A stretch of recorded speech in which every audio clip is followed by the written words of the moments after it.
الشيطان الرجيم.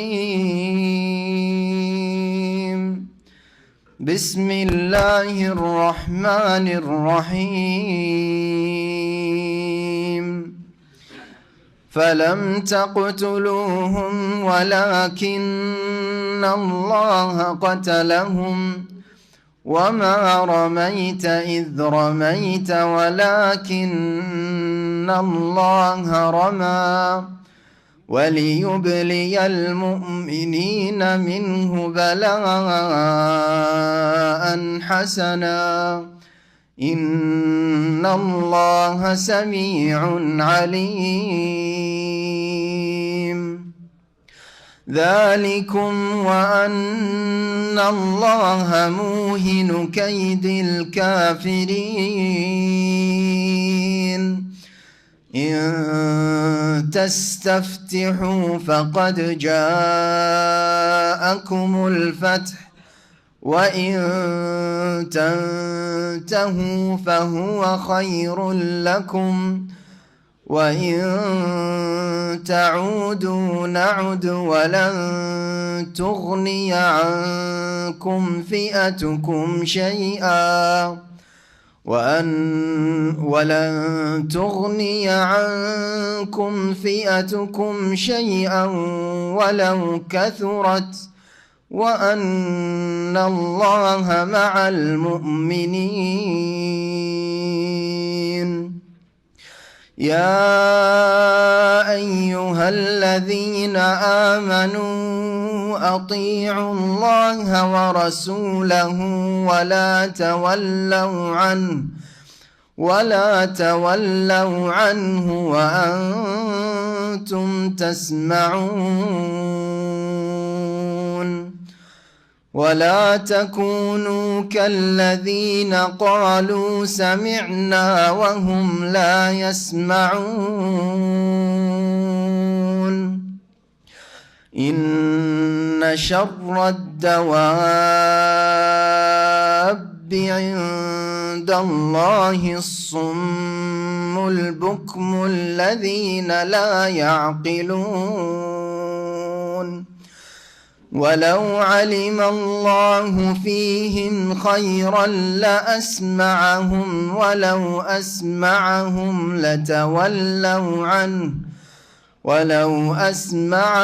لتولوا عنه وهم معرضون. يا أيها الذين آمنوا استجيبوا لله وللرسول إذا دعاكم لما يحييكم واعلموا أن الله يحول بين المرء وقلبه وأنه إليه تحشرون. واتقوا فتنة لا تصيبن الذين ظلموا منكم خاصة واعلموا أن الله شديد العقاب. واذكروا إذ أنتم قليل مستضعفون في الأرض تخافون أن يتخطفكم الناس فآواكم وأيدكم بنصره ورزقكم من الطيبات لعلكم تشكرون. يا أيها الذين آمنوا لا تخونوا الله والرسول وتخونوا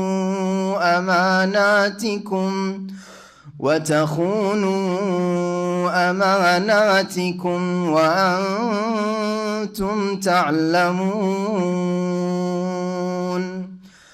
واعلموا أنما أموالكم وأولادكم فتنة وأن الله عنده أجر عظيم يا أيها الذين آمنوا إن تتقوا الله يجعل لكم فرقانا ويكفر عنكم سيئاتكم ويغفر لكم والله ذو الفضل العظيم وإذ يمكر بك الذين كفروا ليثبتوك أو يقتلوك أو يخرجوك ويمكرون ويمكر الله والله خير الماكرين وإذا تتلى عليهم آياتنا قالوا قد سمعنا لو نشاء لقلنا مثل هذا إن هذا إلا أساطير الأولين وإذ قالوا اللهم إن كان هذا هو الحق من عندك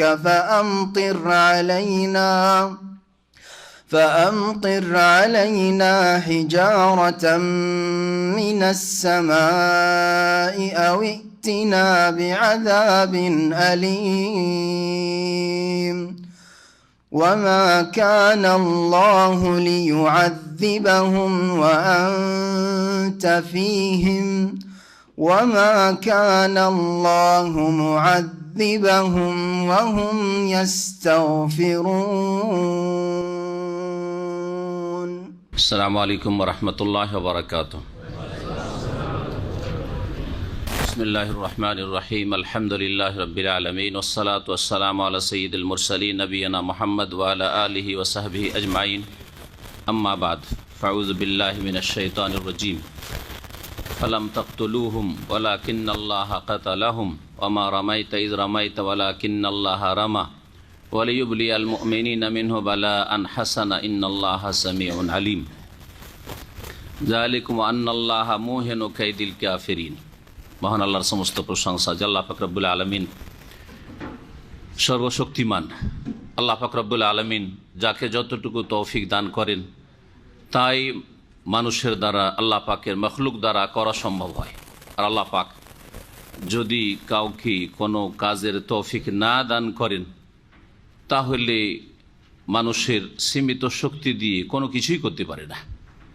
আল্লাহ পাকের ইচ্ছার বিরুদ্ধে কিছু হয় না। আল্লাহ পাক যখন কোনো কাজ করতে চান, করাতে চান, তো যাকে আল্লাহ পাক পছন্দ করেন ভালো কাজের জন্য তাকে দিয়ে সেই কাজ নেন। আমাদের তাফসীর সূরাতুল আনফাল থেকে হচ্ছে। আজকে দ্বিতীয় পর্ব শুরু হবে আয়াত নম্বর 17 থেকে। সূরা আনফালের মূল বিষয়বস্তু গত সপ্তাহে বলেছিলাম বদরের যুদ্ধ। এই সম্পর্কে ধারাবাহিক আলোচনা আরও চলবে। বদর যুদ্ধ সম্পর্কে বদরের নাম দিয়ে আল্লাহ পাক রব্বুল আলামিন সূরা আলে ইমরানের আয়াত নম্বর 123-এও আলোচনা করেছেন।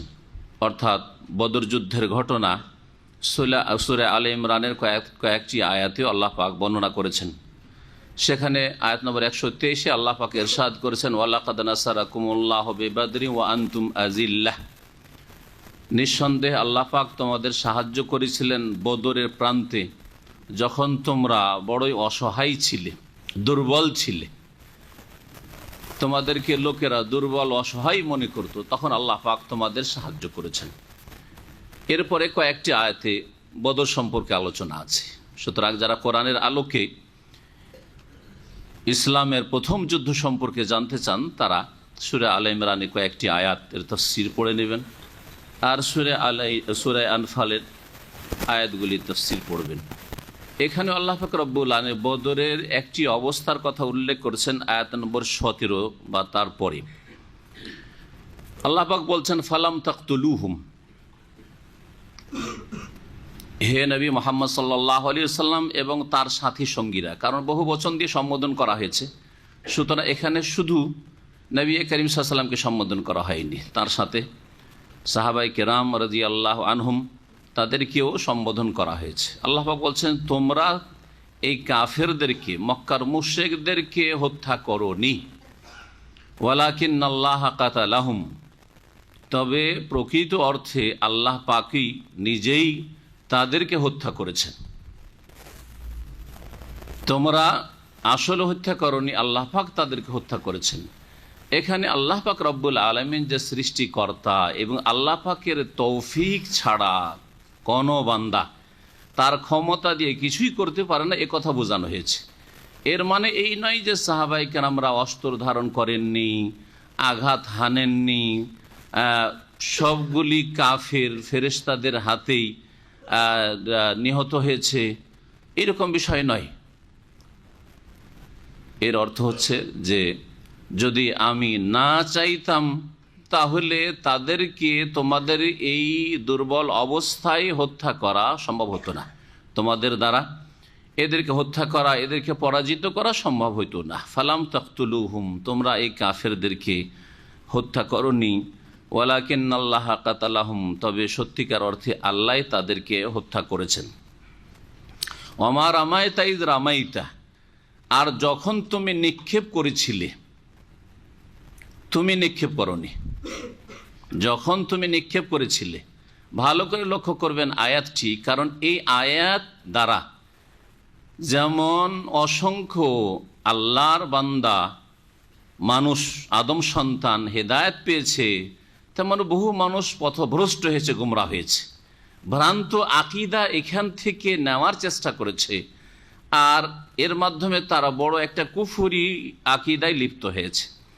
সেই জন্য বলছি যে একটু ভালো করে কোরআনের শব্দগুলি, অর্থগুলি শুনবেন। অমা রামাইতা, তুমি নিক্ষেপ করনি, ইজ রামাইতা, যখন তুমি নিক্ষেপ করেছিলে। তার মানে আল্লাহ পাক একথা বলতে চাইছেন যে তুমি নিক্ষেপ করেছিলে। ইজ রামাইতা মানে কি? তুমি যখন নিক্ষেপ করেছিলে। তাহলে নবী করিম সাল্লাল্লাহু আলাইহি সাল্লাম নিজে স্বয়ং নিক্ষেপ করেছিলেন। তারপরে আল্লাহ বলছেন অমা রামাইতা, তুমি নিক্ষেপ করনি। তার মানে তাহলে কথাটা বুঝতে হবে, একেবারে নবী সাল্লাল্লাহু আলাইহি সাল্লাম করেন নাই এটাও না, আর নবী সাল্লাল্লাহু আলাইহি সাল্লাম সব কিছুই করেছেন এটাও না। হে নবী, তুমি যখন নিক্ষেপ করেছিলে আসলে তুমি নিক্ষেপ করনি, ওয়ালাকিন্নাল্লাহা রামা, তবে সত্যিকার অর্থে আল্লাহ নিক্ষেপ করেছিলেন। তাফসীর বলছি, ঘটনা কি আছে। ওয়ালাইয়ুবলিয়াল মুমিনিনা মিনহু বালাআন হাসানা, আর যাতে করে আল্লাহ পাক এই বদরের যুদ্ধের মাধ্যমে মুমিনদেরকে তার পক্ষ থেকে, মিনহু তার পক্ষ থেকে সুন্দরভাবে পরীক্ষায় উত্তীর্ণ করেন। বালা মানে পরীক্ষা, কিন্তু এখানে পরীক্ষার ফলাফল, রেজাল্টকে বোঝানো হয়েছে। এই জন্য পরীক্ষায় উত্তীর্ণ করেন, পরীক্ষায় সফলতা দান করেন বললাম। তাফসীরকাররা বলছেন যে এখানে সফলতাকে বোঝানো হয়েছে। আল্লাহ পাক চেয়েছিলেন যে বদরের যুদ্ধের মাধ্যমে মুমিনদেরকে ভালো সফলতা দান করবেন। ইন্নাল্লাহ সামিউন আলিম, নিঃসন্দেহে আল্লাহ পাক রব্বুল আলামিন সর্বশ্রোতা, সব কিছু শোনেন, আলিমুন সর্বজ্ঞ, সব কিছুই তিনি জানেন। যালিকুম, এই বদরের সাহায্য কেন নেমে এসেছিল? এই জন্য যে ওয়া আন্নাল্লাহা মুহিনু কাইদিল কাফিরিন, নিঃসন্দেহে আল্লাহ পাক রব্বুল আলামিন কাফেরদের ষড়যন্ত্রকে নস্যাৎ করতে চান। মুহিন ইসিম ফাইলের সেগা আওহানা থেকে, আওহানা মানে কমজোর করে দেওয়া, দুর্বল করে দেওয়া। তাহলে শাব্দিক অর্থ ওয়া আন্নাল্লাহা মুহিনু কাইদিল কাফিরিন, নিঃসন্দেহে আল্লাহ পাক রব্বুল আলামিন কাফেরদের ষড়যন্ত্রকে দুর্বল করে দিয়েছেন, যার ফলে কাফেরদের শক্তি থাকা সত্ত্বেও, পার্থিব শক্তি তাদের কাছে অনেক বেশি ছিল সংখ্যার দিক থেকে, অস্ত্রের দিক থেকে, সাজ সরঞ্জামের দিক থেকে, কিন্তু তারা ব্যর্থ হয়েছিল, তারা পরাজিত হয়েছিল। তো এই নিক্ষেপ করা উল্লেখ করা হয়েছে আয়াতে, আর উল্লেখ করা হয়েছে হত্যা করা। হত্যা করার ক্ষেত্রে জানা আছে যে বদরে কাফের কতজন নিহত হয়েছিল? 70 জন নিহত হয়েছিল। আর বন্দি করে কতজনকে নিয়ে আসা হয়েছিল? 70 জনকে নিয়ে আসা হয়েছিল। মসজিদে নববীর খুঁটিগুলিতে তাদেরকে বেঁধে রাখা হয়েছিল। পরে পরামর্শের ভিত্তিতে তাদেরকে মুক্তিপণ নিয়ে ছেড়ে দেওয়া হয়েছে। আর নিক্ষেপ করার যে বিষয়টি রয়েছে সেটা ছিল নবী করিম সাল্লাল্লাহু আলাইহি সাল্লামের হাতে কিছু বালি নিয়ে, এক মুষ্টি বালি নিয়ে কাফেরদের দিকে নিক্ষেপ করে দেওয়া। কাফেরদের সংখ্যা কত ছিল? 1000। এক মুষ্টি বালি 1000 লোকের প্রত্যেকের মুখের ভিতরে ঢুকিয়ে দেওয়া, আর প্রত্যেকের চোখে ঢুকিয়ে দেওয়া, আর প্রত্যেকের চেহারায় গিয়ে পড়া। এটা কার কাজ? এটা আল্লাহর কাজ। বাকি নিক্ষেপ করা, আসল নিক্ষেপ করাটা কে করেছিলেন? রাসূলুল্লাহ নিক্ষেপ করেছিলেন। এক মুষ্টি বালি অবশ্যই নিক্ষেপ করেছিলেন। সেই জন্য আল্লাহ পাক বলছেন যে তুমি যখন নিক্ষেপ করেছিলে এটা আসলে তুমি নিক্ষেপ করেনি। অর্থাৎ তুমি নিক্ষেপ করলে যতদূর সাধারণ মানুষের শক্তিতে ক্ষমতায় যায়, হ্যাঁ, এক মুষ্টি বালি অতদূর যেত। কিন্তু প্রত্যেকের চোখে মুখের ভিতরে কথা বলতে পারছে না, কেউ কারো কাছে সাহায্য চাইবে তো মুখের ভিতরে যদি ঢুকে যায় বালি তাহলে কথা ঠিকভাবে করতে পারবেন না। চোখে এমন হয়ে বালি পড়েছে কেউ কাউকে দেখতে পাচ্ছে না, সামনে কি হচ্ছে না হচ্ছে, চোখ নিয়ে পেরেশান। এইভাবে আল্লাহ পাক তাদেরকে পরাজিত করেছে। আর তারপরে তাদের উপর অস্ত্র চলতে শুরু হইল মুজাহিদিন সাহাবায়ে কেরামদের, আর দ্রুত তারা পরাজয় স্বীকার করল। এই মর্মে আল্লামা ইবনে কাসির রাহমাতুল্লাহ আলাইহি বলছেন তাফসীর ইবনে কাসিরে যে সুম্মা ক্বালা তাআলা লিনবিহি সাল্লাল্লাহু আলাইহি ওয়াসাল্লাম আইযান ফি শানিল কবজাতি বা কুবজাতি মিনাত তুরাব। নবী করিম সাল্লাল্লাহু আলাইহি ওয়াসাল্লামকে আল্লাহ পাক রব্বুল আলামিন সম্বোধন করে বলছেন ওই এক মুষ্টি ধুলি বা বালি সম্পর্কে, আল্লাতি হাসাবা বিহা ওজুহাল কাফিরিন ইয়াউমা বাদরিন, যা বদরের দিনে কাফেরদের চেহারায় মুখমণ্ডলে নবী সাল্লাল্লাহু আলাইহি ওয়াসাল্লাম ছুঁড়েছিলেন। হিনা খারাজা মিনাল আরিশ, কোন সময় ছুঁড়েছিলেন? যুদ্ধ শুরু হওয়ার পূর্বেই। যুদ্ধ শুরু হওয়ার পূর্বে নবী করিম সাল্লাল্লাহু আলাইহি ওয়াসাল্লামের জন্য একটি বিশেষ জায়গা তৈরি করা হয়েছিল যেটাকে আরিশ বলা হয়েছে।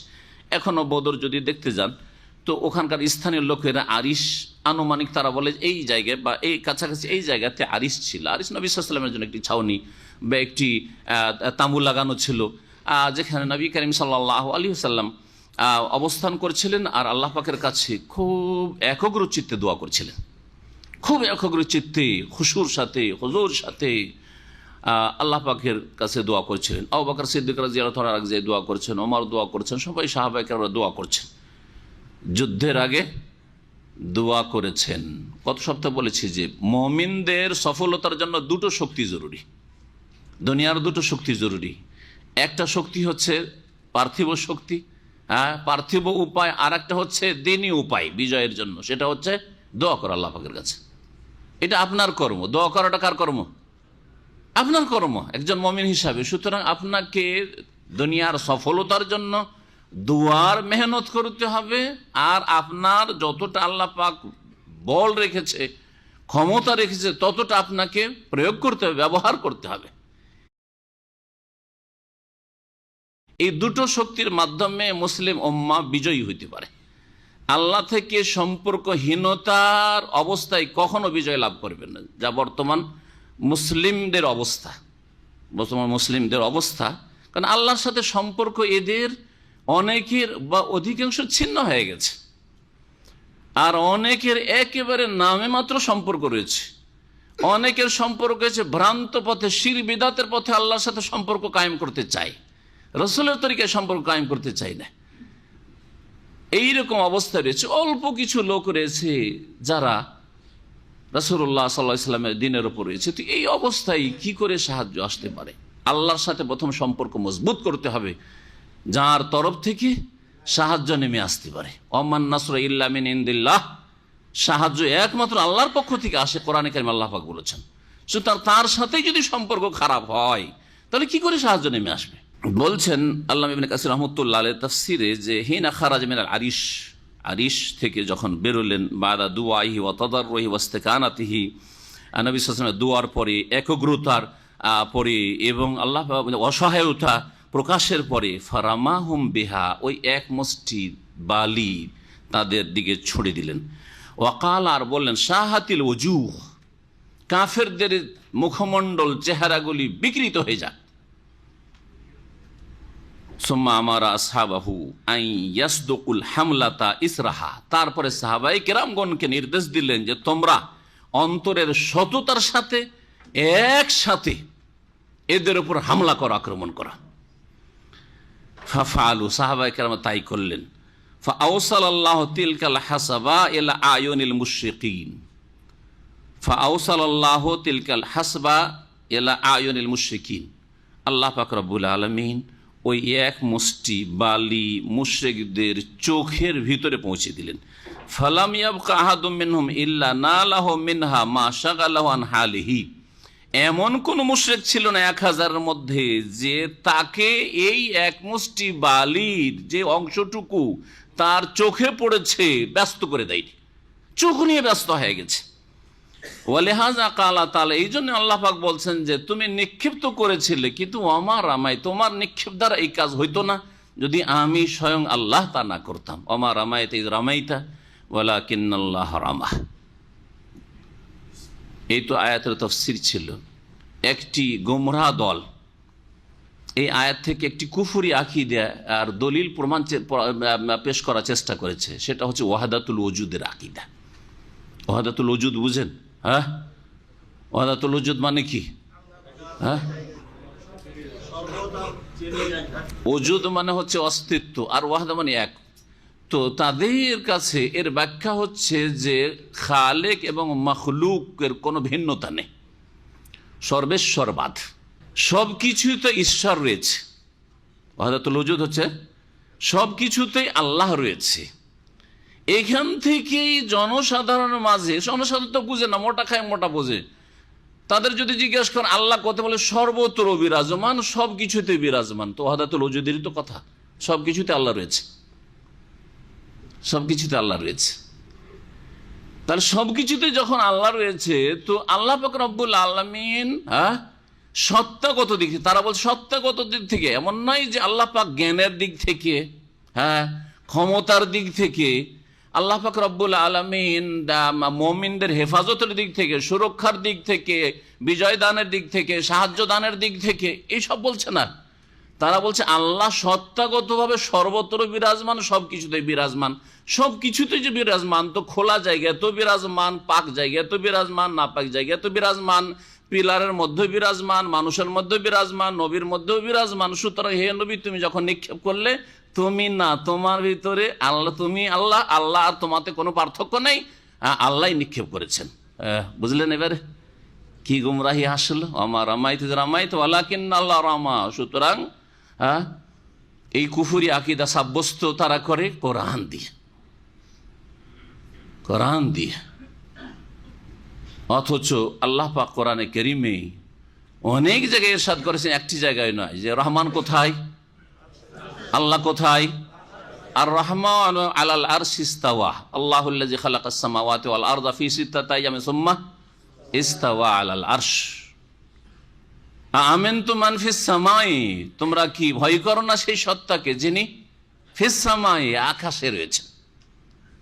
তো সত্তাগত দিকে আল্লাহ পাক আকাশের ওপরে, সৃষ্টির ভিতরে না।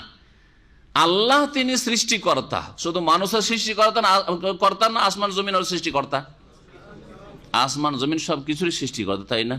তো আল্লাহ যদি কোন সৃষ্টির মাঝে থাকেন, তাহলে আল্লাহকে তার মাখলুক সৃষ্টিতে ঘিরে রয়েছে, এটা অসম্ভব কথা। তাহলে আপনি আল্লাহু আকবার কেন বলছেন? আরে তাকবীর, নামাজ আল্লাহু আকবার না বললে হয় না, আপনার হজ আল্লাহু আকবার না হইলে হয় না, আপনার পাথর মারা, কঙ্কর মারা হজে গিয়ে আল্লাহু আকবার না বললে হয় না, ঠিক না? আপনার তওয়াফ করা আল্লাহু আকবার না হইলে আপনার হাজে আসওয়াদ থেকে তওয়াফ শুরু হয় না। আল্লাহু আকবার, আল্লাহু আকবার। আল্লাহু আকবার মানে কি? আকবারও ইসিম তাফজিলের শেখ, মানে আকবার মিন কুল্লি শাই, সব কিছুর চাইতে বড়। তাহলে আল্লাহ যদি তার সৃষ্টির মাঝে, তাহলে সৃষ্টি আল্লাহকে ঘিরে আছে, পরিবেষ্টন করে আছে, তাহলে আল্লাহু আকবার কেন বলছেন আপনি? আল্লাহ শুধু গুণের দিক থেকে বড় না, সব দিক থেকে আল্লাহ পাক রব্বুল সব কিছুর চাইতে বড়। আল্লাহ হচ্ছেন সৃষ্টিকর্তা, আর বাকি সব কিছু হচ্ছে আল্লাহর মখলুক, সৃষ্টি। তারপর আল্লাহ পাক রব্বুল আলামিন বলছেন, ইন তাস্তাফতিহু ফাকাদ জাআকুমুল ফাতহ। বদরের যুদ্ধে যখন কাফেররা পরাজিত হইল, আল্লাহ পাক রব্বুল আলামিন এই আয়াত নাযিল করে কাফেরদের সম্বোধন করছেন। আগের আয়াতে ছিল কারাকে সম্বোধন, আয়াতগুলি বুঝতে হবে। যদি ধারাবাহিক যদি সবগুলি একই দলকে সম্বোধন করেন তাহলে ভুল তাফসীর হয়ে যাবে। আগের আয়াত ফালাম তাকতুলুহুম, হে নবী এবং নবীর সাথীরা তোমরা তাদেরকে হত্যা করনি, তাহলে সম্বোধন কাদেরকে রয়েছে? মুমিনদেরকে, তাই না? নবী করিম সাল্লাল্লাহু আলাইহি ওয়াসাল্লাম এবং মুমিনদেরকে। কিন্তু ইন তাস্তাফতিহু আয়াত নম্বর 19-এ এখানে সম্বন্ধ রয়েছে কাফেরদের দলকে, আবু জাহাল এবং তার সাথী সঙ্গীদেরকে। ইন তাস্তাফতিহু ফাকাদ জাআকুমুল ফাতহু, হে মক্কার মুশরিক কাফেররা, তোমরা যদি বিজয় কামনা করে থাকো, চেয়ে থাকো এর পূর্বে, ফাকাদ জাআকুমুল ফাতহু, দেখলে আজকে বিজয় চলে এসেছে, বিজয় চলে এসেছে। ওয়াইন তানতাহু ফাহুয়া খায়রুল লাকুম, আর তোমরা যদি এখনো বিরত হয়ে যাও, যা করেছো অপরাধ, এখনো যদি সতর্ক সাবধান হয়ে যাও, ফাহুয়া খায়রুল লাকুম, সেটাই তোমাদের জন্য কল্যাণকর হবে। ওয়াইন তাউদু নাউদ, আর তোমরা যদি আবার ফিরে আসো, পুনরাবৃত্তি করো, যে আবার কিসের পুনরাবৃত্তি করা? কুফরির, শিরকের, পাপের, অথবা বলবেন যে আবার ইসলামের বিরুদ্ধে লড়াইয়ের, বদরে আবারও যদি আসো, ওয়াইন তাউদু ইলা কিতালিল মুসলিমিন ইলাল কিতাল জিদ্দান নবী সাল্লাল্লাহু আলাইহি ওয়াসাল্লাম, নবী করিম সাল্লাল্লাহু আলাইহি ওয়াসাল্লামের বিরুদ্ধে, সাহাবায়ে কেরামদের বিরুদ্ধে, ইসলামের বিরুদ্ধে যদি লড়ার জন্য যদি আবার আসো নাও, তাহলে আমিও তোমাদের জন্য এইরকমই বদরের মতো শাস্তি নিয়ে ফিরে আসব। বদরে যেমন তোমাদেরকে লাঞ্ছিত অপদস্থ করলাম, ওই রকমই শাস্তি নিয়ে আবার ফিরে আসবো। ওয়ালান তুগনিয়া আনকুম ফিআতুকুম শাইআ, আর কখনো তোমাদের দল, তোমাদের জনবল তোমাদের কোনো কাজে আসবে না। তোমরা মনে করছো আমরা মেজরিটিতে আছি, সংখ্যাগরিষ্ঠ, আমাদের শক্তি বেশি, মুহাম্মাদের আছে কি, সে তো নির্বাসিত, তার আছে কে? কোনো কাজে আসবে না। সংখ্যা দিয়ে কখনো আল্লাহ পাক দিনকে শক্তিশালী করেন না। আল্লাহ যদি শক্তিশালী করে থাকেন মানুষের ইখলাসের ভিত্তিতে, মেহনত পরিশ্রমের ভিত্তিতে, আন্তরিকতার ভিত্তিতে, আল্লাহ পাকের সাহায্য নেমে এসছে আসমান থেকে। ওয়ালাউ কাসুরাত ওয়ালান তুগনি আনকুম ফিআতুকুম শাইআ, আর তোমাদের জনবল তোমাদের কোনো কাজে আসবে না যদিও তা সংখ্যাধিক্য হয়। ওয়ালাউ কাসুরাত, তার সংখ্যা অনেক বেশি হয়। ওয়ান্নাল্লাহা মাআল মুমিনিন, আর এটাও জেনে রাখো যে নিঃসন্দেহে আল্লাহ মুমিনদের সাথে রয়েছেন, বিশ্বাসীদের সাথে রয়েছেন, কাফেরদের সাথে না। মুওয়াহিদ তাওহীদ প্রতিষ্ঠাকারীদের সাথে রয়েছেন, মুশরিকদের সাথে না। নবীর অনুসারীদের সাথে রয়েছেন, নবীর বিরোধিতাকারীদের সাথে নয়। ওয়ান্নাল্লাহা মাআল মুমিনিন। তো এই আয়াতে বলা হয়েছে যে তোমরা যদি বিজয় চেয়ে থাকো তাহলে বিজয় এসে গেছে, বলতে কি বোঝানো হয়েছে? মক্কা থেকে যখন আবু জাহাল বেরিয়েছিল, তখন আবু জাহাল দোয়া করেছিল আল্লাহর কাছে, আল্লাহর অস্তিত্বে তারা বিশ্বাসী ছিল। তাই আজকালকার নাস্তিক চাইতে আবু জাহাল বড় অপরাধী ছিল না, বোঝা গেছে না? জি, আজকাল নাস্তিক বলছে আল্লাহ নেই, আল্লাহ আমাদের সৃষ্টি করেনি, আল্লাহকে মানুষে তৈরি করে নিয়েছে, মানে কল্পনা করে নিয়েছে। জি, তো আল্লাহকে তারা বিশ্বাস করতো, কিন্তু মোহাম্মদ যে ধর্ম নিয়েছে এটা আল্লাহর তরফ থেকে, এইটা বিশ্বাস করতো না, এটা মানা যাবে না, হতেই পারে না এটা। এই মর্মে হাদিস থেকে শোনাই, ইমাম জোহরি প্রখ্যাত তাবেঈ বর্ণনা করেছেন আব্দুল্লাহ বিন সালওয়া বিন সুয়াইর থেকে, আন্না আবা জাহলিন কালা ইয়াউমা বাদরিন, বদরের দিনে যখন বেরিয়ে এসেছিল বড় অহংকারের সাথে, তখন বলেছিল আল্লাহুম্মা আইয়ুনা কানা আকতালির রাহিমে ওয়া আতানা বিমা লা ইউরাফ আহিনহুল গাদা। হে আল্লাহ, তার মানে আল্লাহকে বিশ্বাস করতো, তাই না? আল্লাহর কাছে দোয়া করছে, কিন্তু অহংকারীকে আল্লাহ পাক তৌফিক দেন না। আইয়ুনা কানা আকতালির রাহিম, আমাদের মধ্যে মানে আমাদের মক্কাবাসী আর মুহাম্মাদের দল, এই দুই দলের মাঝে যে সবচাইতে বেশি আত্মীয়তার সম্পর্ক বিচ্ছিন্নকারী। মক্কার কাফেররা কি বলতে জানেন? যে মুহাম্মদ কি করেছে? আত্মীয়তার সম্পর্ক বিচ্ছিন্ন করেছে। ওর মতো পাপিষ্ঠ কেউ আছে? আরে বংশধরকে ছেড়ে দিয়ে, বাপ দাদা ছেড়ে দিয়ে গিয়ে মদিনায় চলে গেল, হ্যাঁ, আমাদের ধর্মে থাকলো না, তা আত্মীয়তার সম্পর্ক বিচ্ছিন্ন করেছে, ও তো পাপী। এই অর্থে দোয়া করছে। কি দোয়া করছে? আমাদের এই দুই দলের মাঝে যেই দল সবচেয়ে বেশি আত্মীয়তার বিচ্ছিন্নকারী, মানে মোহাম্মদের দল বুঝাতে চেয়েছে সাল্লাল্লাহু আলাইহি সাল্লাম, ওয়া আতানা বিমা লা ইউরাফ, বা আতানা লিখেছে কিন্তু আতানা, আমাদের কাছে নিয়ে এসেছে এমন কিছু যা অজ্ঞাত, আজব কথা নিয়ে এসেছে। এইরকম যদি ওই দল হয়, ফা আহেনহুল গাদা, আমাদের দুই দলের মধ্যে যেই দল বেশি সম্পর্ক বিচ্ছিন্নকারী আর এমন কিছু নিয়ে এসছে যেটা উদ্ভট, যেটা আসল সত্য নয়, সত্যের পরিপন্থী, ওই দলকে কি করো? সকালবেলা তুমি ধ্বংস করো, সকালবেলা ধ্বংস করো। আর সকালবেলা তারপরে শুরু হইল যুদ্ধ বদরের। আল্লাহ পাক এই দোয়া কবুল করে দিলেন। তাহলে বদরের যুদ্ধে মুমিনদের যে আল্লাহ পাক বিজয় দান করেছেন, কার দোয়া কবুল হয়েছে? আবু জাহেলেরও দোয়া কবুল হয়েছে। আবু জাহেলের দোয়া কবুল হয়েছে। অনেক হতভাগা আছে, দোয়া করে কিন্তু দোয়া তার বিপরীত দিকে যায়। হ্যাঁ, নিজের জন্য দোয়া না, কল্যাণে দোয়া না করে নিজের ওপর অকল্যাণে দোয়া করে। এইরকম মূর্খতা শুধু আবু জাহেলের না, আমাদের মুসলিম সমাজে আছে। একটা ছেলে দুষ্টামি করছিল, আমাদের দেশের মহিলারাও করে, পুরুষরাও করে, অধৈর্যরা করে। দুষ্টামি করছিল ঠিক না বাড়িতে, আর তারপর আছাড় খেয়ে পড়ে গেছে। হ্যাঁ, কি বলে? ভালো হয়েছে, ভালো হয়েছে, মরলি না কেন? বলে না তো এটা বদদোয়া না? হ্যাঁ, তার মৃত্যু কামনা করলেন আপনি। তাহলে আল্লাহ পাক যদি এই কথাটি কবুলের সময় থাকে আর কবুল করে নেন, তাহলে কি অবস্থাটা হবে আপনার? আপনি কি চান আসলে অন্তর থেকে যে আপনার ছেলেটির আছাড় খেয়ে মরে যাক অথবা হাত পা ভেঙে যাক? আর তোর হাত পা কেন ভাঙল? আর তুই বেঁচে আছিস।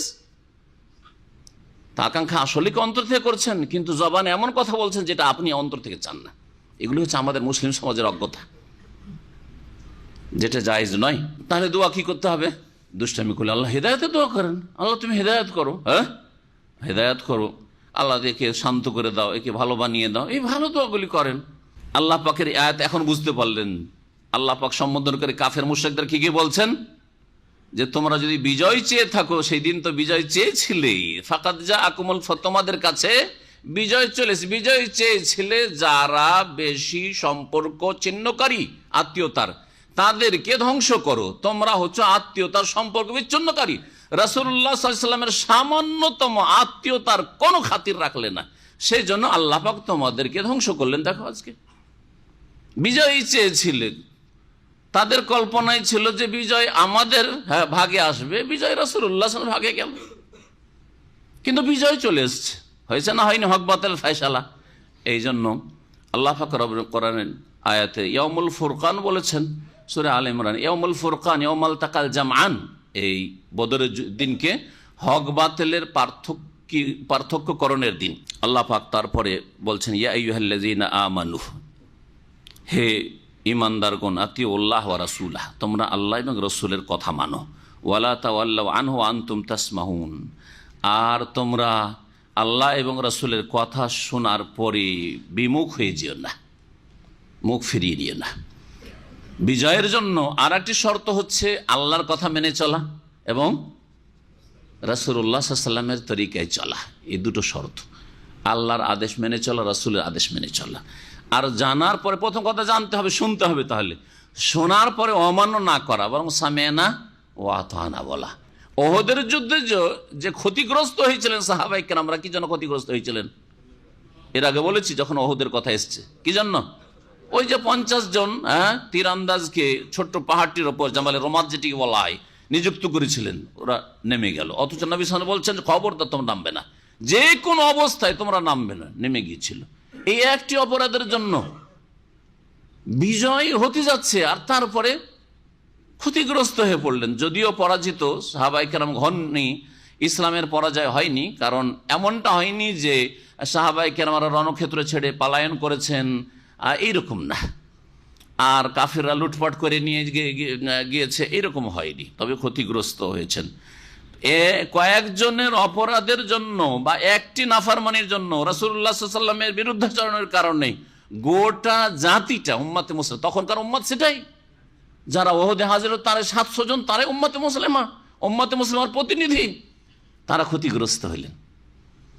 এই জন্য আল্লাহ পাক এই বদরের যুদ্ধের প্রসঙ্গে বলছেন মুমিনদেরকে সম্বোধন করে যে আল্লাহর কথা মেনে চলো, রাসূলের কথা মেনে চলো, আর তোমরা শোনার পরে অমান্য করিও না, মুখ ফিরিয়ে দিও না। যদি এইরকম করো তাহলে তোমরা কখনো বিজয় লাভ করতে পারবে না। আজকাল মুসলিমদের সেনাবাহিনীরা মদ মুক্ত নয়, মদে যদি ডুবে থাকে, হারামে ডুবে থাকে, তারা জেনা মুক্ত, ব্যভিচার মুক্ত যদি না হইতে পারে, তো কি করে সাহায্য নেমে আসবে বলেন? কি করে সাহায্য নেমে আসবে? ঠিক আল্লাহ রসুলের আনুগত্য হইল, 5 ওয়াক্ত নামাজ দিয়ে না, কি করে সাহায্য নেমে আসবে? না ফরজ অজেব ঠিক আছে, না হারাম থেকে বেঁচে আছে।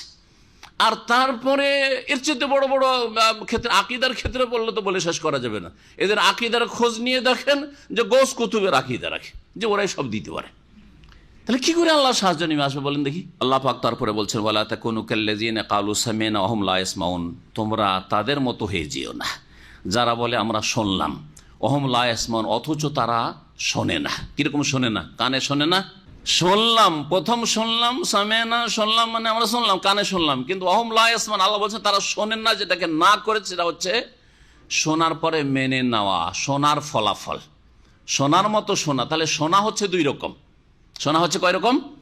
2 রকম। কোরআনে কারিমে 2 রকমের কথা উল্লেখ করে। সূরা বাকারার শেষ রুকুতে দেখবেন মুমিনদের গুণ হচ্ছে কি?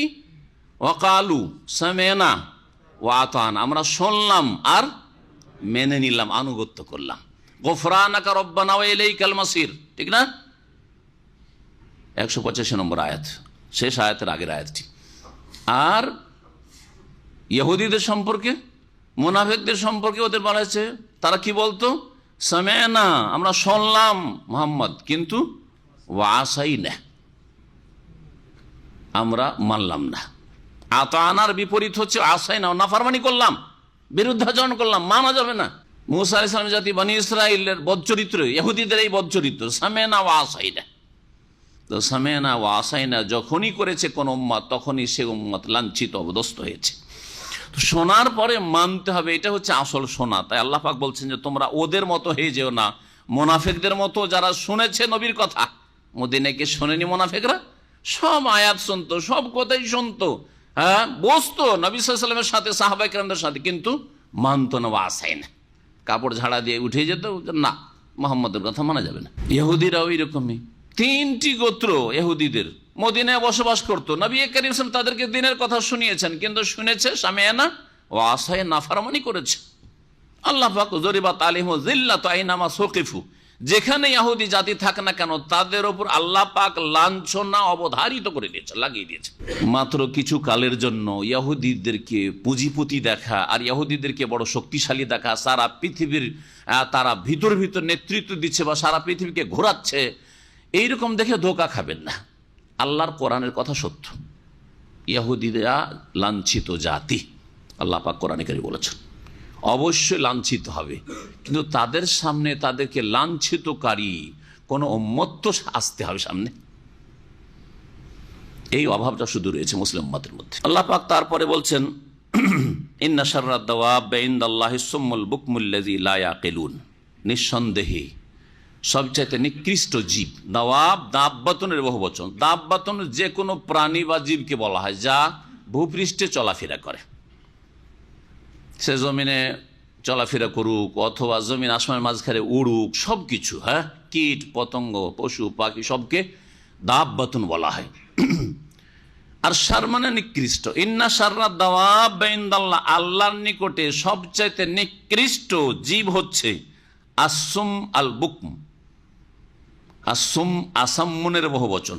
আরবি শব্দগুলি ভালো করে শিখে নেন যাতে করে কোরআন বোঝা সহজ হয়। সুম্মুন আসামের বহুবচন। তো আসাম মানে কি হয়? আসাম এক বচন। তাহলে একজন মানুষ কানে যদি না শুনে তাকে কি বলা হয়?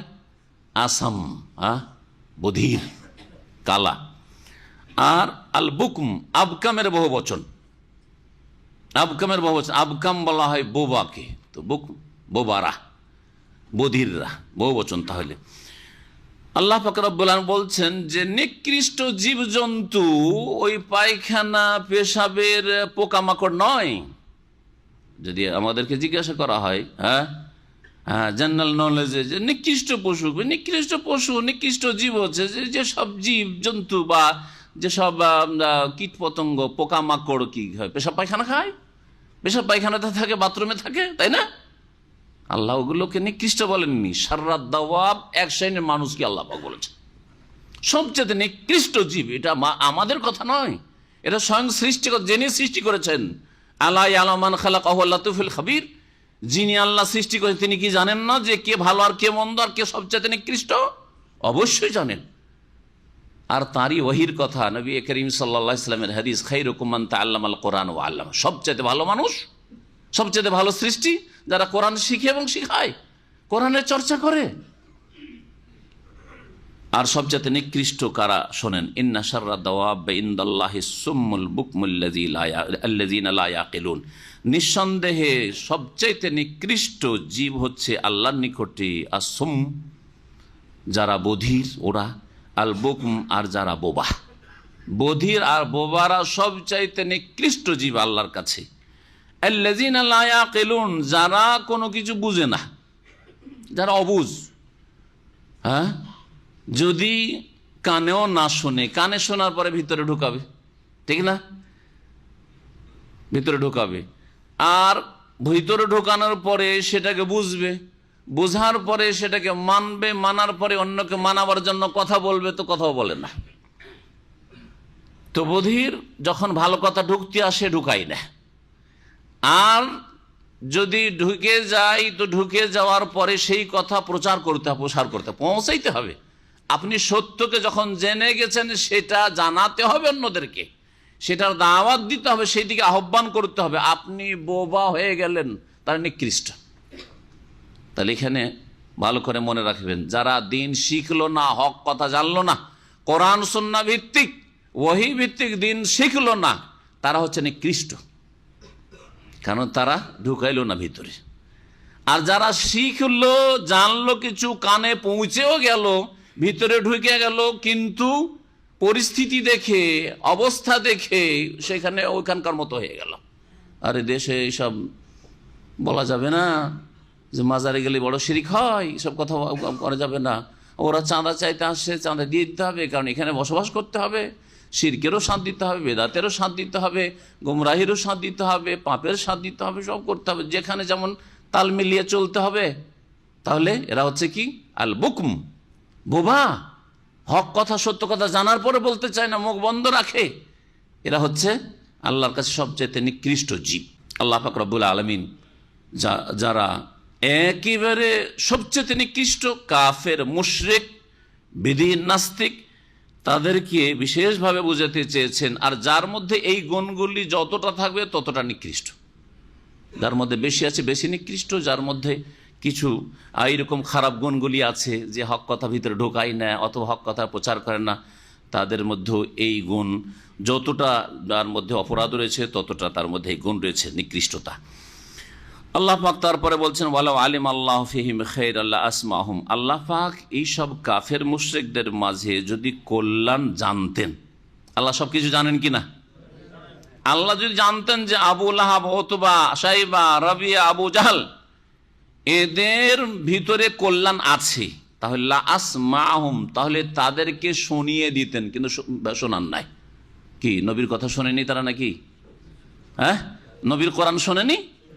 শুনেছে। তো এই শোনা মানে কি? তাহলে শোনার পরে মেনে নেওয়া, যে শোনাটা কাজে আসে, লাভজনক শোনা, অর্থাৎ মেনে নেওয়া।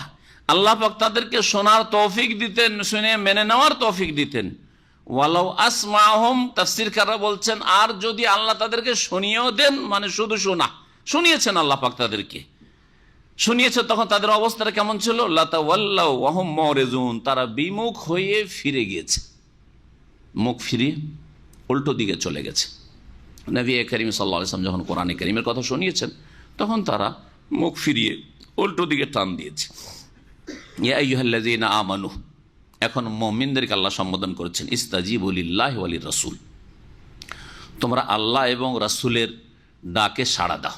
ইস্তিজাবা মানে ডাকে সাড়া দেওয়া, জবাব দেওয়া, জবাব থেকে এর ধাতু হচ্ছে জবাব।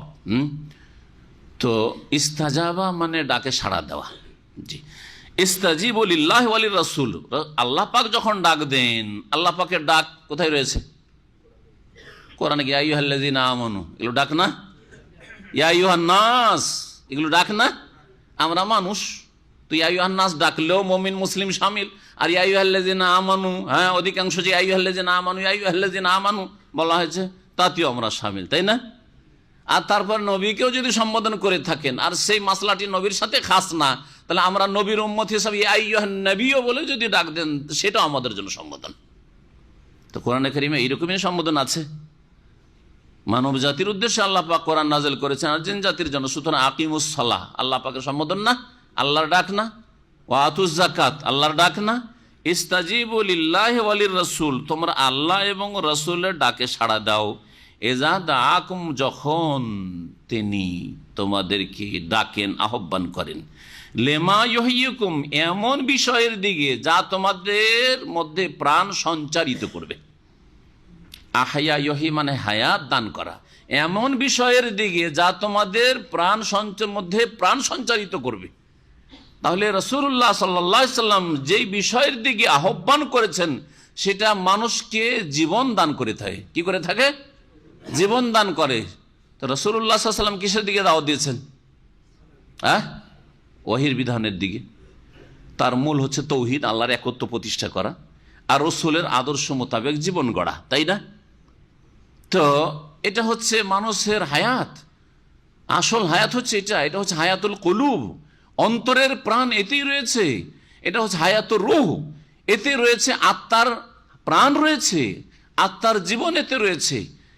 এর ছাড়া যদি এই হায়াত না থাকে তাহলে সেই ব্যক্তির হৃদয় মৃত, সেই ব্যক্তির আত্মা মৃত। এই জন্য আল্লাহ পাক মক্কাতুল মুকাররমার অবস্থা বর্ণনা করতে গিয়ে কোরআনে কারীম আল্লাহ পাক মক্কার যখন কুফরির অবস্থা ছিল সেই অবস্থা সম্পর্কে বলছেন আওয়ামান কানা মাইতান। বলো তো মক্কার লোক যারা মৃত ছিল ওরা কি মরা লোক ছিল? মাইতান আল্লাহ বলেছেন, মাইতান মানে মৃত। ফাআহয়াইনাহু তাদেরকে আমি প্রাণ দান করলাম, জীবন দান করলাম। ওয়াজআলনা লাহু নূরান ইয়ামশি বিহি ফিন নাস এবং তাদের জন্য আমি আলো দান করলাম যে আলো নিয়ে তারা চলাফেরা করে। আবু বকর, ওমর, ওসমান যারা ইসলাম কবুল করলেন তারা আলো নিয়ে কোন আলো নিয়ে তারা চলাফেরা করতেন? বিদ্যুৎ ছিল? কোন আলো ছিল? ওহীর আলো, ইসলামের আলো, তাওহীদের আলো, আদর্শের আলো। জি, এই আলো। ওয়াজআলনা লাহু নূরান ইয়ামশি বিহি ফিন নাস। তাহলে তারা মৃত ছিল। ঈমানবিহীন যারা থাকে, ওহীবিহীন জীবন যাপন করে, মানুষের তৈরি করা বা খেয়াল খুশি আদর্শ দিয়ে যারা জীবন যাপন করে তারা মৃত, তারা মারা গেছে।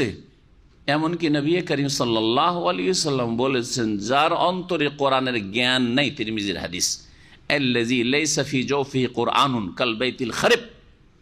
যার অন্তরে কোরআন নেই অর্থাৎ কোরআনের জ্ঞান নেই, কোরআনের শুধু শব্দের তেলাওয়াত করে কোনো লাভ নেই, শুধু নেকি ছাড়া তার দ্বারা আপনি যদি অর্থই না বোঝেন যে আল্লাহ কি অ্যাড্রেস করলেন, সম্বোধন করলেন, তাহলে কি লাভ হবে আপনার? কোরআনের যদি জ্ঞান না থাকে, কোরআনের প্রতি বিশ্বাস না থাকে, কোরআন অস্বীকারী, কোরআন আদর্শের বাস্তবায়নকারী যদি না হয়, তাহলে ওই ব্যক্তির উপমা হচ্ছে কাল বাইতিল খারিব, অনাবাদ বিরান বাড়ির মতো। বাইত মানে বাড়ি আর খারিব মানে হচ্ছে বিরান বাড়ি, যেই বাড়িতে কোনো মানুষ বসবাস করে না, সুতরাং সেখানে জিন শয়তানের আড্ডা হয়ে গেছে। যার অন্তরে ইসলামের জ্ঞান নেই, কোরআনে কারীম যে ওহী, এই ওহীর জ্ঞান নেই, তার অন্তরে বাসা করে বসে আছে কে? ইবলিস, শয়তান এবং তার সেনাবাহিনী, ওজুনুদ ইবলিস, ইবলিসের সেনাবাহিনী জিন শয়তান বাস করছে। আল্লাহ পাক রব্বুল আলামিন তারপরে ইরশাদ করছেন যে ওয়ালামু, আর জেনে রাখো, আন্নাল্লাহ ইয়াহুলু বাইনাল মারই ওয়া কলবিহি, নিঃসন্দেহে আল্লাহ পাক রব্বুল আলামিন মানুষ এবং তার হৃদয়ের মাঝে অন্তরায় হয়ে যান। আল্লাহ পাকের পক্ষ থেকে যদি ডাক আসে, রাসূলের পক্ষ থেকে ডাক আসে, দ্রুত সাড়া দাও এবং সেদিকে ছুটে যাও।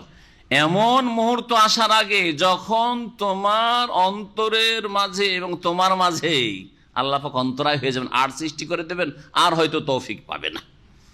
ওয়া আন্নাহু ইলাইহি তুহশারুন, আর জেনে রাখো যে তার কাছেই তোমাদেরকে একত্রিত করা হবে। আল্লাহ পাক রব্বুল আলামিনের এই আয়াতে রাসূলুল্লাহ সাল্লাল্লাহু আলাইহি ওয়াসাল্লামের ডাকে সাড়া দিতে বলা হয়েছে এবং আল্লাহ পাকের ডাকে। তো আল্লাহ পাকের ডাক সরাসরি কোরআনে কারীমে রয়েছে এবং নবী সাল্লাল্লাহু আলাইহি ওয়াসাল্লাম যা বলেছে সেটা আল্লাহ পাকের ডাক। এই মর্মে একটি হাদিস শোনাই, খুব গুরুত্বপূর্ণ হাদিস রয়েছে। আবু সাঈদ ইবনুল মুআল্লা রাদিয়াল্লাহু আনহু থেকে বর্ণিত, সহিহ বুখারীতে হাদিস রয়েছে। বলছেন কুনতু ওসাল্লি, আমি নামাজ পড়ছিলাম, ফরজ নামাজ ছিল না, সুন্নত নফল নামাজ ছিল। ফামাররা বি আন-নবী সাল্লাল্লাহু আলাইহি ওয়াসাল্লাম, নবী করিম আমার পাশ হয়ে অতিক্রম করলেন। ফাদানি, আমাকে ডাকলেন, নাম ধরে, আবু সাঈদ আসো, ডাকলেন আবু সাঈদ। ফালাম আতেহি, আমি আসলাম না, আমি ভাবলাম যে সুন্নত নামাজটা শেষ করিনি বা এই নফল নামাজটা পড়ছি, নামাজটা শেষ করিনি। হাত্তা সাল্লাইতু, এমনকি নামাজটা শেষ করলাম। সুম্মা আতাইতুহু, তারপরে তার কাছে আসলাম। ফাকালা, তারপরে বললেন রাসূলুল্লাহ সাল্লাল্লাহু আলাইহি ওয়াসাল্লাম, মা মানাকা আন তাতিয়ানি, আমার কাছে আসতে কোন জিনিসটা তোকে বাধা দিল, এত বিলম্ব কেন? আলাম ইয়াকুলিল্লাহ, আল্লাহ কি এ কথা বলেননি, ইয়া আইয়ুহাল্লাযীনা আমানুস্তাজীবু লিল্লাহি ওয়া লির-রাসূলি ইযা দাআকুম লিমা ইউহয়িকুম, যে আল্লাহ এবং রাসূলের ডাকে সাড়া দাও। আমি তোমাকে ডাকলাম আর তুমি সুন্নাত নফল নামাজ পড়তে থাকলে। সুম্মা কালা, তারপর উআল্লিমান্নাকা আযামা সূরাতিন ফিল কুরআন ক্বাবলা আন আখরুজ, এই মসজিদ থেকে বের হওয়ার আগেই তোমাকে কোরআনের সবচেয়ে মহান একটি সূরা কি করব, শিখিয়ে দেব। সেই সূরা কি? ফাযাহাবা রাসূলুল্লাহ, এই কথা বলার পরে, এই কথা বললে শ্রোতার আগ্রহ বাড়বে না বাড়বে না? এতে বোঝা যায় যে একটা বাকভঙ্গিমা, উত্তম বাকভঙ্গিমা হচ্ছে যে মানুষের আগ্রহ বাড়াবার চেষ্টা করে। আপনাদের একটা কথা বলবো, সবাই কিন্তু সজাগ, তাই না? সজাগ। আর যতক্ষণ সময় যাচ্ছে আপনাদের আগ্রহ আরো বৃদ্ধি পাচ্ছে, যার এই কথাটা ছুটে না যায়, কথাটা ছুটে না যায়। রাসূলুল্লাহ সাল্লাল্লাহু আলাইহি ওয়াসাল্লাম তারপরে মসজিদ থেকে বের হতে যাচ্ছেন। ফাযাকারতু লাহু, তখন এই সাহেব বলছেন, আমি রাসূলুল্লাহ সাল্লাল্লাহু আলাইহি ওয়াসাল্লামের কাছে বিষয়টি স্মরণ করালাম। ওয়াকালা মুআয, তা সেটা কি ছিল? সেটা ছিল আলহামদুলিল্লাহ রাব্বিল আলামিন, মানে সূরা ফাতিহা হিয়া সাবউল মাসানি, এমন 7টি আয়াত বিশিষ্ট সূরা যা বারবার তেলাওয়াত করা হয়। মাসানি মানে বারবার তেলাওয়াত। বারবার কিসে তেলাওয়াত করা হয়? নামাজের ভিতরে, প্রত্যেক রাকাতে তেলাওয়াত করা হয়, না হইলে নামাজ হয় না, এই জন্য মাসানি বলা হয়েছে। ওয়ালাকাদ আতাইনাকা সাবআম মিনাল মাসানি ওয়াল কুরআনাল আযীম, আল্লাহ পাক বলছেন, নিঃসন্দেহে নবী তোমাকে 7টি এমন আয়াত দান করেছি যা বারবার আবৃত্তি করা হয়, আর মহান কোরআন দান করেছি। আল্লাহ পাক রব্বুল আলামিনের রাসূল সাল্লাল্লাহু আলাইহি ওয়াসাল্লামের ডাকে সাড়া দেওয়া, দিনের ডাকে সাড়া দেওয়া, দিনের কাজে সাড়া দেওয়া। আজানটা কি আল্লাহর পক্ষ থেকে ডাক নয়? তো আজান হচ্ছে হাইয়া আলাস সালাম, মানে কি? নামাজ জন্য এসো। হাইয়া আলাল ফালাহ মানে কি? সার্বিক কল্যাণের জন্য এসো। তো আপনার কল্যাণের জন্য ডাকা হচ্ছে, আপনাকে আপনার মঙ্গলের জন্য ডাকা হচ্ছে। আর আপনি যদি শুয়ে থেকে যান, আপনি কাজে ব্যস্ত থেকে যান, আপনি কাজকর্ম বন্ধ করে ঘরে উঠে যান চা পানি করার জন্য, আবার যখন নামাজ শেষ হলো তখন নেমে আবার কাজ করা শুরু করলেন, তো এটা কি ইসলামের জীবন না মুসলিম জীবন? হ্যাঁ, আল্লাহর ডাকে সাড়া দিলেন, রসুলের ডাকে সাড়া দিলেন, কখনো সাড়া দিলেন না, তাহলে মৃত। মৃত যারা বেনামাজি তারা মৃত। আল্লাহ এবং রসুলের ডাকে সাড়া না দিলে মৃত, কারণ আল্লাহ এবং রসুলের ডাকে সাড়া দিলে হায়াত পাওয়া যায়, এবং এর জন্য দ্রুত এগিয়ে যেতে হবে। আল্লাহ পাক রব্বুল আলামিন তোমার মাঝে এবং তোমার অন্তরের মাঝে অন্তরায় হতে পারেন, এর মানে কি? এর একটি তাফসীর হচ্ছে যে মওত এসে যাওয়া, হতে পারে যে হঠাৎ করে তোমার মওত চলে আসতে পারে। আপনি হয়তো ভাবছেন যে এখন তো বয়স 25-30 হলো, যথেষ্ট সময় আছে। আমাদের দেশের মানুষরা কিন্তু এক এক লোক এক এক রকম। কেউ বলে যে রমজান আসলে তোবা করে নেব, নামাজ শুরু করে দেবো।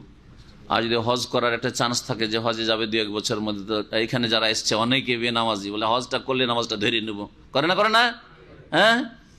আবার যাদের মেয়েরাই হয়তো সাবালিকা হইতে যাচ্ছে, এই শ্বশুর হইলে নামাজটা ধরে নেব, শ্বশুর হইলে দাড়ি ছেড়ে দেবো, বলে আমাদের দেশে অনেক লোক, তাই না? নিজের হাতে আছে নাকি? আল্লাহ কথা বলছেন যে শুনে রাখো ভালো করে, দ্রুত ডাকে সাড়া দাও, আল্লাহর ডাকে রসুলের ডাকে, আর জেনে রাখো না হলে তোমার মাঝে আর তোমার অন্তরের মাঝে আল্লাহ কি হয়ে যাবেন? অন্তরায় হয়ে যাবেন, মানে মওতের পরোয়ানা পাঠিয়ে দিবেন। কখন মওত চলে আসবে সংশোধনের সুযোগ পাবে না। আল্লাহ এবং রসুলের ডাকে সাড়া দেওয়ার আর তৌফিক হবে না। আর কেউ কেউ বলেছে আল্লাহ পাক রব্বুল আলামিন অন্তরায় হন, মানে আল্লাহ পাক রব্বুল আলামিন মানুষের অন্তরকে পরিবর্তন করে থাকেন, অন্তরে দ্রুত পরিবর্তন এসে থাকে। একই মানুষের কখনো অন্তরটা ভালো হয়ে যায়, কখনো অন্তরে খারাপ পথে শুধু আসতে থাকে। এই জন্য নবী করিম সাল্লাল্লাহু আলাইহি ওয়াসাল্লামের একটি হাদিস রয়েছে যে ইন্না কুলুবা ইবাদিহি বাইনা ইসবাআইন মিন আসাবিল্লাহ, আল্লাহ পাকের বান্দার অন্তর আল্লাহর 2 আঙ্গুলের মাঝখানে রয়েছে। ইউকাল্লিবুহা কাইফা ইয়াশা, আল্লাহ যেভাবে চান সেইভাবে কি করেন, তাতে পরিবর্তন ঘটিয়ে থাকেন। হ্যাঁ, উল্টো পাল্টা করে থাকেন, কখনো এইদিকে কখনো ওই দিকে। আল্লাহ পাকের হাতে রয়েছে অন্তর, কখনো ভালোর দিকে আসে, ভালোর দিকে এসে দ্রুত এগিয়ে যান।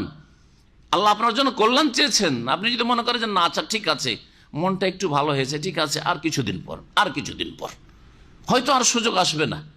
এই জন্য নবী করিম সাল্লাল্লাহু আলাইহি ওয়াসাল্লাম একটি হাদিস সহিহ মুসলিমে রয়েছে, আর একটি তিরমিজিতে রয়েছে। নবী করিম সবচেয়ে বেশি যে দোয়াটি পড়তেন সেটা হচ্ছে আল্লাহ মুকাল্লিবাল কুলুব সাব্বিত কলবি আলা দীনিক, হে আল্লাহ অন্তরের পরিবর্তনকারী, সাব্বিত কলবি আমার অন্তরকে সুদৃঢ় করো, আলা দীনিকা তোমার দিনের ওপর। আর একটি riwayat রয়েছে আল্লাহ মুসাররিফ আল কুলুব সাররিফ কুলুবান আলা তাতে, হে অন্তরের পরিবর্তনকারী, সাররিফ কুলুবান আমাদের অন্তরকে ফিরিয়ে দাও, অন্তরকে ফিরানোর মালিক, আমাদের অন্তরকে ফিরিয়ে দাও, সাররিফ কুলুবানা আলা তাআতিক তোমার আনুগত্যের উপর বা আনুগত্যের দিকে। ওয়াত্তাকু ফিতনাতান লা তুসিবান্নাল্লাযিনা যালামু মিনকুম খাসসা, আল্লাহ পাক আরো বলছেন মুমিনদেরকে সম্বোধন করে, আর প্রত্যেক মানুষকে সম্বোধন রয়েছে, তোমরা সেই ফিতনা থেকে বাঁচো। ফিতনা মানে এখানে দুনিয়ার বিপদ, দুনিয়ার শাস্তি, তোমরা সেই আযাব শাস্তি থেকে বাঁচাও নিজেকে। লা তুসিবান্নাল্লাযিনা যালামু মিনকুম খাসসা, যেই ফিতনা শুধুমাত্র তোমাদের মাঝে যারা জালেম অপরাধী তাদেরকেই স্পর্শ করবে না, তাদের ওপর আপতিত হবে না, সকলকে শামিল করে নেবে সেই বিপদ। ওই বিপদ থেকে, ওই ফিতনা থেকে নিজেকে বাঁচাও। ওয়ালামু, আর জেনে রাখো, আন্নাল্লাহ শাদীদুল ইকাব, আল্লাহ পাক রব্বুল আলামিন কঠোর শাস্তিদাতা। তাহলে এই ফিতনা বা এই দুনিয়ার আযাবটা কি, যেই আযাবে শুধু জালেমরাই যে পতিত হবে এমন নয়, বরং সেই আযাব জালেমদেরকেও শামিল করবে, আর যারা সৎ লোক, সলেহীন নেক লোক, তাদেরকেও শামিল করে নেবে। এই আযাব হচ্ছে অসৎ লোকদের সংখ্যা বেড়ে যাওয়া, অসৎ লোকদের সংখ্যা বেড়ে যাওয়া আল্লাহর জমিনে, আর সৎ লোকেরা শুধু নিজেই সৎ হয়ে থেকে যাওয়া, নিজের মধ্যে সততাকে সীমাবদ্ধ করে দেওয়া, অন্যদেরকে ভালো কাজের উপদেশ দেওয়া, অন্যায় কাজে বাধা দেওয়া যে একটি ফরজ কাজ, এই কাজের এই গুরু দায়িত্ব পালন না করা। আল আমর বিল মারুফ ওয়ান নাহি আনিল মুনকার, অনেক ওলামারা বলেছেন, যেমন ইমানের 6টি পিলার আছে, আপনাদের জানা আছে না? এটা একটা নতুন কথা আপনাদেরকে বলছি, যদিও দ্বিমত আছে যেটা ইসলামের পিলার কিনা। ইসলামেরও ওই রকম অনেকে 6 পিলার বলেছেন। 5টা পিলার তো জানা আছে হজ পর্যন্ত, তাই না? আর 6ষ্ঠ পিলার হচ্ছে আল আমর বিল মারুফ ওয়ান নাহি আনিল মুনকার। অনেকের মধ্যে ভালো কাজের আদেশ দেওয়া ফরজ, আর অন্যায় কাজে বাধা দেওয়া ফরজ। কখনো কখনো ফরজে আইন প্রত্যেকের ওপর, যদি দেখেন যে অন্যায় আমার সামনে হচ্ছে আর কেউ জানছে না, তাহলে অন্যায় বাধা দেওয়া ফরজ, যা 3টা স্তর রয়েছে। আর অধিকাংশ সময় ফরজে কিফায়া, কয়েকজন আছেন অন্যায় বাধা দেওয়ার জন্য বা ভালো কাজের উপদেশ দেওয়ার জন্য, সবাই মুখ খুলতে হবে না, আপনাদের মধ্যে যে বেশি ভালোভাবে বুঝাইতে পারে, বলতে পারে, সে বলবে। এই কাজ যদি না হয় মুসলিম সমাজে, মুসলিম পরিবারে, মুসলিম শহরে, মুসলিম দেশে, আল্লাহর জমিনে, তাহলে আল্লাহ পাকের যখন আযাব নেমে আসবে, তো আপনার সততা আপনাকে আল্লাহর আযাব থেকে রক্ষা করতে পারবে না। বাড়িতে আপনারা 5 ভাই আছেন, আর বাপ মা আছে। বাপ মা মাশাআল্লাহ মুসল্লি, মানে তাহাজ্জুদ গুজার, আর হজ পয়সা আছে, কয়েক হজ করেছে। অনেক ভাইয়ের আজকাল এমন পয়সাওয়ালা আছে, প্রতি বছর হজে আসে। গত বছর গেলাম, বেশ কিছু ভিআইপির দেখলাম যে গত বছর হজে আসে, এবার ওরাই হজে এসছে, মাশাআল্লাহ। তাহলে হজে অভাব নেই, হ্যাঁ। কিন্তু ওদের ছেলে মেয়েদের খবর নিয়ে দেখেন, নামাজে হয়তো 0, মেয়েদের খবর নিয়ে দেখেন, হেজাব পর্দার ফরজে 0। দিন ইসলাম বাড়িতে নেই, সমাজে নেই। তাহলে এই ক্ষেত্রে যারা সৎ লোক, তাদের কি দায়িত্ব? সৎ লোককে আরবিতে কি বলে জানেন? সলেহ, তাই না? সলেহ হওয়া নাজাতের জন্য যথেষ্ট না, যতক্ষণ মুসলিহ না হবেন। সলেহ মানে নিজে শুধু ভালো হওয়া, আর মুসলিহ মানে নিজে ভালো হয়ে অন্যের সংস্কার করা, সংস্কারক হওয়া। তো মুসলিহীন হইতে হবে। আল্লাহ কোরআনে বলেছেন যে ওই জাতিকে আল্লাহ ধ্বংস করবে না যেই জাতি বা যেখানকার লোকের, যেখানে যে জনপদের লোকেরা ওয়াহলুহা মুসলিহুন, সংস্কারক। তাহলে আপনি একা ভালো মানুষ, আপনার মেয়ে সাবালিকা নামাজ পড়ে না, পর্দা করে না, আপনার ছেলে সাবালক নামাজ পড়ে না, নাজাত পাবেন না। শুধু জালেমদের উপর, আপনার ছেলে মেয়ে যারা বেনামাজি তাদের উপর আযাব আসবে না, আপনার উপর আযাব আসবে। আপনার স্ত্রী তাহাজ্জুদ গুজার, খুব জিকির করে, আপনার তার উপর আযাব আসবে। এই হচ্ছে আজকে মুসলিমদের উপর আযাবের কারণ। ওয়াত্তাকু ফিতনাতান লা তুসিবান্নাল্লাযিনা যালামু মিনকুম খাসা, সেই আযাবকে ভয় করো যে আযাব তোমাদের মধ্যে যারা শুধু জালেম তাদের উপরই শুধু আপতিত হবে না, বরং সকলকে শামিল করে নেবে সেই আযাব নিজের মধ্যে। ওয়ালাম, আর জেনে রাখো আল্লাহ পাক কঠোর শাস্তিদাতা। এই মর্মে অনেকগুলি হাদিস রয়েছে, তার মধ্যে সহিহ বুখারীতে একটি হাদিস রয়েছে। নবী করিম সাল্লাল্লাহু আলাইহি সাল্লাম একটি সুন্দর উদাহরণ দিয়েছেন মুসলিম সমাজের বা মুসলিম দেশের, মুসলিম পরিবারের, কোন একটা প্রতিষ্ঠানের। কি উদাহরণ দিয়েছেন? যে একটা জলজাহাজের মতো, পানি জাহাজ। পানি জাহাজের 2 তলা আছে। হাদিসটা নবী সাল্লাল্লাহু আলাইহি ওয়াসাল্লামের ভাষায় শোনায়। বলছে মাসালুল কাইম আলা হুদুদিল্লাহ ওয়াল ওয়াকি ফিহা ওয়াল মুদাহিন ফিহা, যারা আল্লাহর সীমানাকে রক্ষা করে আর যারা আল্লাহর সীমানা লঙ্ঘন করে, ওই ক্ষেত্রে শিথিলতা অবলম্বন করে, কামাসালে কওমিন, ওই সম্প্রদায়ের মতো, রাকিবু সাফিনাতান, একটা পানি জাহাজে তারা আরোহণ করলো, ফাসাবা বাদহুম আসফালাহু ওয়া বাদহুম আলাহা, একদল তো নিচু তলাতে ওরা সিট পেল, আর আরেক দল ওপর তলাতে সিট পেল। ফাকানাল্লাযিনা ফি আসফালিহা ইযাস্তাকাউল মাআ মাররু আলা মান ফাওকাহুম, নিচে তলাতে লোনা পানি আছে, সমুদ্র সফর করছে, ওপরে মিষ্টি পানি রাখা আছে। মিষ্টি পানি নেওয়ার জন্য নিচে তলার লোকেরা ওপর দিকে যায়, তখন ওরা বিরক্তি বোধ করে, বিরক্তি বোধ করে। তখন এরা বলল যে তোমাদের পানি নেব না। মাররু আলা মান ফাওকাহুম ফাআযাউহুম, ওপরে যখন যাচ্ছিল তখন তারা কষ্ট পাচ্ছিল। বলছেন যে তখন তারা কি করলো, মন খারাপ করে বলল, ফাকারু লাউ খারাকনা ফি নাসিবিনা খারকান, আমরা যদি আমাদের নিচেই ফুটো করে দিই, ওদের পানি নিবই না। ফাস্তাকায়না মিনহা, সেখান থেকে পানি নিয়ে নেব, মিষ্টি পানি তো হইতে পারে, সফর নদীতেও সফর হইতে পারে। ওয়ালাম ইনুজে মান ফাওকান, আর ওপরের লোকদেরকে কেন কষ্ট দিতে যাব, নিচেই তো পানি আছে, আমাদের যথেষ্ট পানি আছে। ফাইন তারাকুহুম ওয়া আমরাহুম হালাকু জামিয়ান, তাদেরকে যদি ছেড়ে দেয় যে তোরা আদা খাবি স্বাদ পাবি। আজকাল বলে না ভালো মানুষরা কি বলে, সলেহীনরা, অনেকে সলেহীন আছে, তারা বলে তুই আদা খাবি, নামাজ পড়বি না, তুই স্বাদ পাবি। ছেলেকে বলছে, বউকে বলছে তুই পর্দা করবে না, বুঝতে পারবে তুই। বুঝা গেছে। স্ত্রীকে বলছে যে ধর্মের ক্ষেত্রে জবরদস্তি নাই, আয়াতের ভুল বুঝাইট, ধর্মের ক্ষেত্রে অমুসলিমদের উপর জবরদস্তি নেই, ভালো করে শুনে রাখেন। লাইক রাফিদ্দিন মানে অমুসলিমদের উপর জবরদস্তি জায়েজ নয়, কিন্তু মুসলিম যে বলছে মুসলিম তার উপর অবশ্যই জবরদস্তি আছে। কে বলে জবরদস্তি নেই? তুমি যখন মুসলিম তোমাকে ইসলাম মেনে চলতে হবে। জি, এটা সকলের ক্ষেত্রে নয়, অমুসলিমদের ক্ষেত্রে জবরদস্তি কারো ধর্ম বদলানো যাবে না, ধর্মান্তরিত করা যাবে না। কিন্তু মুসলিম যখন আপনার ছেলে মেয়ে, আপনার স্ত্রী মুসলিম, নামাজ পড়তে অবশ্যই বাধ্য করতে হবে। অনমুসলিম মনে করেন তারাও যথেষ্ট বুঝছে, ধীরে ধীরে বুঝবে, জবরদস্তি করাটা ঠিক নয়। আপনি ফরজ ছেড়ে দিচ্ছেন, এই দিয়ে কখনো নাজাত পাবেন না আপনি। শোনেন হাদিস বলছেন, যদিও তাদের অবস্থায় ছেড়ে দেয় যে ফুটো করবি করগা, আদা খাবি স্বাদ পাবি, হালাকু জামিয়ান, তার নিচু তলার লোকেরও ধ্বংস হবে, আর ওপর তলা ধীরে ধীরে যখন পানি উঠবে তখন ওরাও ধ্বংস হয়ে যাবে। ওয়াইন আখাজু আলাইদিহিম, আর তাদের হাত পা যদি ধরে নেই যে ভাইরে মাফ কর, পানি আনতে যেতে হবে না, আমরাই পানি এনে দেবো, তাহলে কি হবে? নাজাউ ওয়া নাজাউ জামিয়ান, তাহলে সকলেই পরিত্রাণ পাবে। তাহলে আপনার বাড়িতে যদি আল্লাহ আর ক্রোধ হচ্ছে, বিধিনদের জন্য, পাপীদের জন্য আল্লাহর ক্রোধ গজব নামছে, আর দুইজন মুসল্লায় বসে বসে জিকির রাজগার করছেন স্বামী স্ত্রী, নাজাত পাবেন? কখনো নাজাত পাবেন না, কখনো নাজাত পাবেন না। শুধু বাড়ির কথা নাই, পরিবার, সমাজ, দেশ। যখন পরিবার ঠিক করে নিয়েছেন সমাজে নেমে যান, সমাজ ঠিক করে নিয়েছেন, আপনার গ্রাম ঠিক করেছেন, তখন আপনি ডিস্ট্রিক্ট ঠিক করেছেন, তখন দেশকে ঠিক করেন, দেশ ঠিক করেছেন তো বিশ্বকে ঠিক করেন। শুধু এ কথা বললে হবে না আমি আমার বাড়িটা ঠিক করে নিয়েছি, না, তো আপনার গ্রামে গজব নামবে, তখন আপনার বাড়িটা বেঁচে যাবে না, কখনো বাঁচবে না।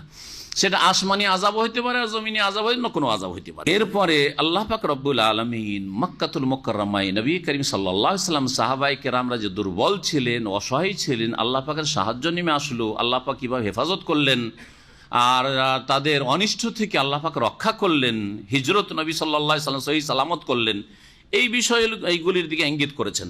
আল্লাহ পাক ইরশাদ করে, ওয়াজ করু, হে মুমিনরা তোমরা স্মরণ করো আল্লাহর নিয়ামতকে, ইজ আনতুম কালিল, যখন তোমরা সংখ্যায় বড় স্বল্প ছিলে, অল্প সংখ্যক ছিলে, মুস্তাযআফুনা ফিল আরদে, আর আল্লাহর জমিনে তোমরা দুর্বল বলে গণ্য হতে, তোমাদেরকে দুর্বল গণ্য করা হইত। মুস্তাযআফ জাইফ মানে দুর্বল, আর ইস্তাযআফা মানে দুর্বল মনে করা, তোমাদেরকে দুর্বল মনে করা হইতো, আসলে দুর্বল তোমরা ছিলে, লোকেরা দুর্বল বলে মনে গণ্য করতো। তাখাফুনা ইয়াতাখাত্তাফাকুমুন নাস, আর তোমরা সব সময় ভীত ছিলে যে তোমাদেরকে লোকেরা অপহরণ করে নিয়ে যাবে, যে কোনো সময় বাড়ি থেকে উঠিয়ে নিয়ে চলে যেতে পারে। এরকম অবস্থা ছিল না? ছিল না? কোন একজন মুসলিমকে যদি কাফের, মক্কার কাফেরা যে কোনো সময় উঠিয়ে নিয়ে চলে যায়, কোন করে দেয়, কিছু করার ছিল? কোনো ক্ষমতা ছিল না। চোখের সামনে সুমাইয়া রাদিয়াল্লাহু তাআলা আনহাকে শহীদ করা হচ্ছে, ইয়াসিরকে শহীদ করা হচ্ছে, রাসূলুল্লাহ সাল্লাল্লাহু আলাইহি ওয়াসাল্লাম দেখছেন, কিছুই করতে পারছেন না, সম্ভব নয়, সবকে শেষ করে দেবে। সাবরান আলী ইয়াসির, হে ইয়াসিরের পরিবার ধৈর্য ধারণ করো, ফাইন্না মাওইদাকুমুল জান্নাহ, তোমাদের সাথে জান্নাতের প্রতিশ্রুতি রয়েছে। আল্লাহ পাক বলছেন যে এই যখন অবস্থা ছিল, ফাআওয়াকুম, আল্লাহ পাক তোমাদেরকে আশ্রয় দান করলেন নিজের রহমতের ছায়াতলে, ওয়া আইয়াদাকুম বিনাসরিহি, এবং তার সাহায্য দ্বারা তোমাদেরকে শক্তিশালী করলেন, ওয়া রাযাকাকুম মিনাত তাইয়্যিবাত, এবং তোমাদেরকে আল্লাহ ভালো পবিত্র রিজিক সমূহ দান করলেন। কোন দিকে ইঙ্গিত করা হয়েছে? মক্কায় দুর্বল ছিলে, আর যে কোনো সময় তোমাদের প্রাণহানি হইতো, যে কোনো সময় তোমার জুলুম অত্যাচার হইতো, আল্লাহ পাক তোমাদেরকে আশ্রয় দিলেন, মদিনায় ব্যবস্থা একটা করে, ঠাঁই, এটা ঠাঁইয়ের ব্যবস্থা হইলো। তারপরে এখানে আসার পরে নিজের বাড়িঘর তৈরি করলে, মসজিদ তৈরি করলে, জামাত সহকারে নামাজ পড়ছো, খোলাখুলি নামাজ পড়ছো, খোলাখুলি প্রকাশ্য ইসলামের দাওয়াত দিচ্ছ, ইসলাম ধীরে ধীরে শক্তিশালী হইল। আল্লাহ পাক পাক রিজিক দান করলেন, আনসাররা তাদের ধন সম্পদ লুটিয়ে দিলেন মুহাজিরিনদের জন্য। এছাড়াও জিহাদ যখন শুরু হলো, গনিমতের ধন সম্পদ আসা শুরু হইলো, আর তয়্যিবাত পাক পবিত্র রিজিক আল্লাহ পাক দিতে শুরু করলেন। আর কোনো অভাব সাহাবায়ে কেরামদের থাকলো না। ধীরে ধীরে এত অভাবমুক্ত হয়ে গেছেন, কোনো অভাব ছিল না। যারাই না খেয়ে থাকতেন, এমন নয় যে দারিদ্র ছিল, অভাব ছিল, বরং দান খায়রাত করে দিতেন, রাখতেন না, আর না খেয়ে থাকতেন, আখিরাতকে দুনিয়ার উপর প্রাধান্য দিতেন। এই ছিল নবী করিম সাল্লাল্লাহু আলাইহি সাল্লামের শেষ জীবন। এমনটা ছিল না যে শেষ জীবন পর্যন্ত খাদ্যের অভাব ছিল, খাদ্যের অভাব নিজেই তৈরি করতেন।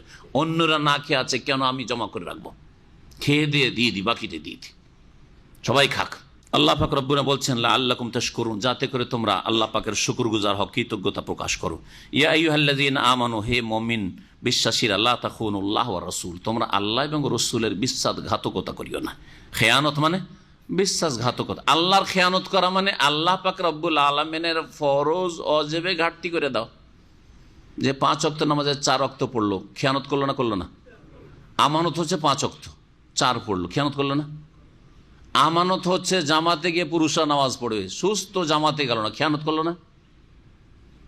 এগুলো তো মানে খেয়ানত মনে হয় না, কারণ এগুলো রোগ আছে আমাদের মধ্যে, সেই নাকি? আপনারা যে কথা বলছেন না, খেয়ানত ভালো করে শুনে রাখেন। খেয়ানত, জামাতে নামাজ পড়া ফরজ, ভালো করে মনে রাখবেন, পুরুষদের জন্য, জি, সুস্থদের জন্য। যারা নামাজই পড়ে না, কত বড় খেয়ানত করলো। যারা তৌহিদকে নষ্ট করেছে, আল্লাহ ছাড়া অন্যকে সেজদা করে, কবর মাজারে সেজদা করে, কত বড় খেয়ানতকারী, কত বড় বিশ্বাসঘাতক। রাসূলের সাথে খেয়ানত, রাসূলুল্লাহ 2 ঈদ দিলেন, এরা 3 ঈদ করে, খেয়ানত করলো না? খেয়ানত ফরজ ওয়াজিবে ঘাটতি করা, অথবা কি করা, হারাম নাজায়েজ কাজ করা। রাসূলুল্লাহ সাল্লাল্লাহু আলাইহি সাল্লামের দিনে নিয়ে আসা দিনে যা হারাম, হারাম কোনো কাজে কথায় লিপ্ত হওয়া, খেয়ানত করা। রাসূলুল্লাহ সাল্লাল্লাহু আলাইহি সাল্লামের নাফরমানি করা, খেয়ানত করা। রাসূলুল্লাহ সাল্লাল্লাহু আলাইহি সাল্লামের আগে বেড়ে বেড়ে কাজ করা। নবী সাল্লাল্লাহু আলাইহি সাল্লামের জামানায় ছিল না, কিন্তু আমাদের অনেক পাপ আছে, হ্যাঁ, সুতরাং আমাদেরকে এরকম করতে হবে। খেয়ানত না? আপনাকে কি অধিকার দিল যে আপনি ধর্ম নিজের মানে স্বাদ মোতাবেক বানিয়ে নেবেন? যে নবীও করেননি, সাহাবীরা করেননি, কিন্তু আমাদের এগুলো না করলে চলে না, কারণ আমরা গুনাহগার, পাপী তাপি, সুতরাং আমাদের তো করতে হবে। হ্যাঁ, এইরকম বহু আমাদের সমাজে বিদাত রয়েছে, যেগুলোকে ভালো মনে করে করা হয়, হ্যাঁ, কল্যাণের আশা করা হয়, কিন্তু নবীর আদর্শে করা হয় না। যার ফলে এগুলি হচ্ছে খেয়ানত। শিরক হচ্ছে খেয়ানত, বিদাত হচ্ছে খেয়ানত, রসুলের আগে বাড়া, ফরজ ছেড়ে দেওয়া, ফরজে ঘাটতি করা খেয়ানত, হারাম নাজাইজ কাজ করা খেয়ানত, এবং এই আল্লাহর দিনকে না পৌঁছে দেওয়া, লুকিয়ে রাখা, গোপন করা খেয়ানত, আল্লাহর দিন না পৌঁছানো। এইভাবে আরও মানুষের আমানতের কথা আল্লাহ বলছেন, ওয়াতাখুনু আমানাতিকুম, এবং তোমরা পরস্পরের আমানতে খেয়ানত করিও না। আল্লাহর আমানতে খেয়ানত করিও না, রসুলের আমানতে খেয়ানত করিও না, আর পরস্পরের আমানতের ক্ষেত্রে ধন সম্পদের আমানত হোক তাতে খেয়ানত করিও না। আমানত, কেউ আপনার কাছে টাকা পয়সা জমা রেখেছে, স্বর্ণ চাঁদি কিছু রেখেছে, আপনি খেয়ানত করে নিলেন, আপনি খেয়ে বসে গেলেন। হ্যাঁ, কেউ আপনার কাছে কাগজপত্র দলিলপত্র রেখেছে, বিদেশে এসছে, রেখে এসছে, আপনি বলছেন নেই, নষ্ট হয়ে গেছে, জানি না, আমি হারিয়ে গেছে, ক্ষতিগ্রস্ত করার জন্য। এইরকম বহু খেয়ানত হইতে পারে, কাগজপত্রের খেয়ানত হইতে পারে, কথার খেয়ানত হইতে পারে। আপনাকে একটি কথা হয়তো বলেছে, আর বলেছে ভাই কথাটা আপনি কোথাও ফাঁস করিয়েন না, না হলে এতে আমার ক্ষয়ক্ষতি হবে, অথবা যে কোনো। আর সেটাতে এমন নয় যে অন্যর কোনো অনিষ্ট রয়েছে। হ্যাঁ, যদি এরকম কোনো কথা বলে যে বেটাকে দেখব, মানে মারবো, তাহলে অবশ্যই এটা খেয়ানত করা নয়, আমানতে। এটা অবশ্যই প্রকাশ করে দিতে হবে, এবং যাতে করে এই ব্যক্তির প্রাণ রক্ষা করা সম্ভব হয়, যার মাধ্যমে তাকে পৌঁছাতে হবে। তাহলে সরকার, থানা, প্রশাসন, তাদের কাছে পৌঁছে দিতে হবে যে এই লোক অমুক ব্যক্তিকে খুন করতে চায়, অবশ্যই পৌঁছে দিতে হবে। এইরকম কেউ যদি বলে ভাই আপনাকে একটা কথা বলছি, এখানে মদ পাওয়া যায় জানেন অমুক জায়গাতে, তবে কাউকে বলিয়েন না। হ্যাঁ, অমুক জায়গায় নারী ব্যবসা হয়, কিন্তু কাউকে বলিয়েন না। যদি আপনার প্রয়োজন হয় তাহলে বললাম আপনাকে, তো বলবেন না। অবশ্যই ফরজ আপনাকে প্রশাসনকে জানিয়ে দাও, সৌদি আরবের সরকারকে জানিয়ে দাও, সরকারের প্রতিনিধিকে জানিয়ে দেওয়া যে এই অপরাধগুলি হচ্ছে। তাহলে এমন ক্ষেত্রে কথার যদি আমানত হয়, যেই ক্ষেত্রে এই কথাটি বাইরে প্রচার করলে লাভ নেই, বরং আরো বিশৃঙ্খলা সৃষ্টি হবে, আরো ঝগড়া বাঁধবে, সম্পর্কের অবনতি ঘটবে, এইরকম কথার আমানত রক্ষা করতে হবে। ও আনতুম তা'লামুন, হ্যাঁ, জেনে শুনে। ওয়ালামু, আর জেনে রাখো, আন্নামা আমওয়ালুকুম ওয়া আওলাদুকুম ফিতনা, নিঃসন্দেহে তোমাদের ধন সম্পদ আর তোমাদের ছেলে মেয়েরা। আওলাদ, ছেলে মেয়ে দুটোকে বলা হয় ওয়ালাদ। যাকে জন্ম দিয়েছেন সে হচ্ছে ওয়ালাদ, ছেলেও সন্তান হইতে পারে আর মেয়ে সন্তান হইতে পারে। আর যখন ইবিন বলবেন তখন শুধু ছেলে সন্তান, বিন্ত বলবেন, বিন্তুন বলবেন তখন হবে মেয়ে সন্তান। কিন্তু আরবরা আজকাল তাদের মাতৃভাষায় ভুল করে, মাতৃভাষায় ওয়ালাদ বলে তারা ছেলে সন্তানকে, এটা ভুল। ওয়ালাদ ছেলেকেও সামিল আর মেয়েকেও সামিল। তো আল্লাহ পাক এই জন্য বলেছেন তোমাদের ধন সম্পদ এবং তোমাদের ছেলে মেয়েরা, আওলাদ বলেছেন।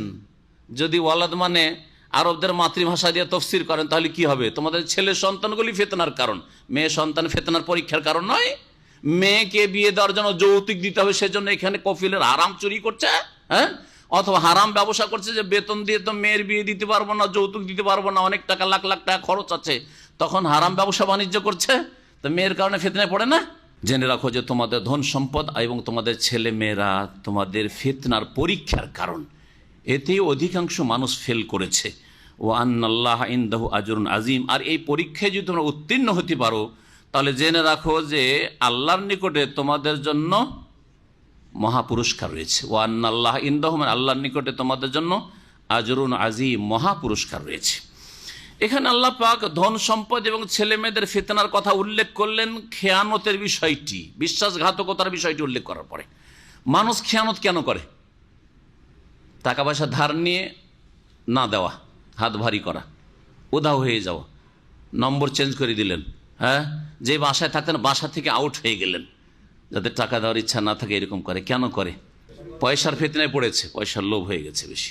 আর না হলে ছেলে মেয়েদের ফিতনায়। আমার ছেলে লেখাপড়া করার জন্য আজকাল তো সরকারি স্কুলে আর মাদ্রাসায়, গরিব মাদ্রাসায় পড়িয়ে তো হবে না, ভালো ভালো স্কুলে পড়াইতে এক একটা ছেলে পড়ে 10,000 20,000 টাকা মান্থলি খরচ হয়। তো এত টাকা আমার বেতন দিয়ে কী করে জুটাবো? তো ধার খরচ করি। হ্যাঁ, সবাই পাকা বাড়িতে বাস করে, আমি কাঁচা বাড়িতে কেমন করে বাস করি, টিনের বাড়িতে কেমন করে বাস করি, তো আমিও পাকা বাড়ি করি। বোঝা গেছে না? তো এইগুলির কারণে কি হয়ে যায়? মানুষ খেয়ানত করে। সেন আল্লাহ পাক খেয়ানত নিষেধ করছেন, আর তারপরে বলছেন খেয়ানত মানুষ করে ধন সম্পদের ফিতনায় পড়ে আর ছেলে মেয়েদের ফিতনায় পড়ে। এটা বড়ই ফিতনা, পরীক্ষার কারণ। কিয়ামতের দিন অপদস্থ লাঞ্ছিত হবে আর জাহান্নামে যেতে হবে। ছেলে মেয়েদের কারণে আর ধন সম্পদের কারণে। সুতরাং তোমরা নিজের লোভকে সংযত রাখবে আর তোমরা খেয়ানত করবে না। ইয়া আইয়ুহাল্লাযীনা আমানু, হে ঈমানদারগণ, ইন তাত্তাকুল্লাহ, যদি তোমরা আল্লাহকে ভয় করো, ইয়াজআল লাকুম ফুরকানা, তাহলে আল্লাহ পাক তোমাদের জন্য হক এবং বাতিল, সত্য আর মিথ্যার মাঝে পার্থক্যের সুব্যবস্থা করে দেবেন, পার্থক্যের আল্লাহ পাক তৌফিক দেবেন। ওয়ায়ুকাফির আনকুম সাইয়্যাতিকুম, এবং তোমাদের গুনাহগুলিকে মোচন করে দেবেন। ওয়াগফির লাকুম, এবং আল্লাহ পাক তোমাদেরকে ক্ষমা করে দেবেন। ওয়াল্লাহু যুল ফজলিল আযীম, এবং আল্লাহ পাক রব্বুল আলামিন মহা অনুগ্রহকারী। এই আয়াত আল্লাহ পাক কি বলতে চেয়েছেন? তাকওয়ার কথা, আল্লাহকে ভয় করার কথা। আল্লাহকে যদি তোমরা ভয় করো তাহলে আল্লাহ পাক কি করবেন? তোমাদের জন্য 4টি নিয়ামতের কথা উল্লেখ করা হয়েছে, ভালো করে শুনেন। কোরআন শুধু তরজমা যদি পড়ে চলে যান বুঝতে পারবেন না। এই ছোট্ট আয়াতটিতে 4টি নিয়ামত, 4টি পুরস্কারের কথা আল্লাহ পাক বলছেন। একটি কাজ করবেন 4টি নিয়ামত পাবেন। কাজটা কি? তাকওয়া। তাকওয়া মানে কি? আল্লাহর ভয়ে গোনাহ থেকে বেঁচে থাকা। আল্লাহর ভয়ে গোনাহ থেকে, শুধু গোনাহ থেকে বেঁচে থাকা না, গোনাহ থেকে বাঁচা যদি পুলিশের ভয়ে, প্রশাসনের ভয়ে, বাপের ভয়ে, মায়ের ভয়ে, তাহলে হবে না।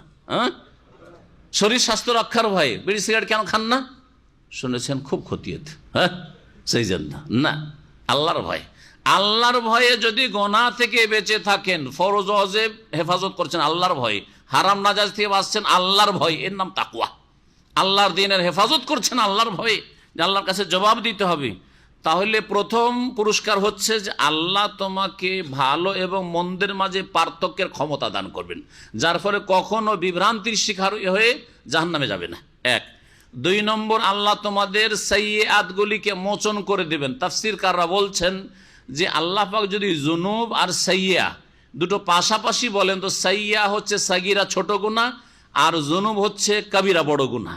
তাহলে 2টি শব্দ যখন ব্যবহার করা হয়েছে, ইউকাফির আর ইয়াগফির, তাহলে আল্লাহ ছোট গুনাহ মাফ করে দেবেন, 2 নম্বর। হ্যাঁ, আর 3 নম্বর হচ্ছে বড় গুনাহ আল্লাহ মাফ করবেন তোমরা যদি পাপ থেকে বেঁচে থাকো।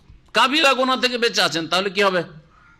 যদি আগের গুলো থেকে থাকে তাহলে আপনার আগের যদি গুনাহ থেকে থাকে তো কাবিরাও মাফ হবে, আর তার সাথে সাথে সাগীরা গুনাহ তো দৈনিক মাফ হইতে আছে আপনার তাকওয়ার জীবনের কারণে।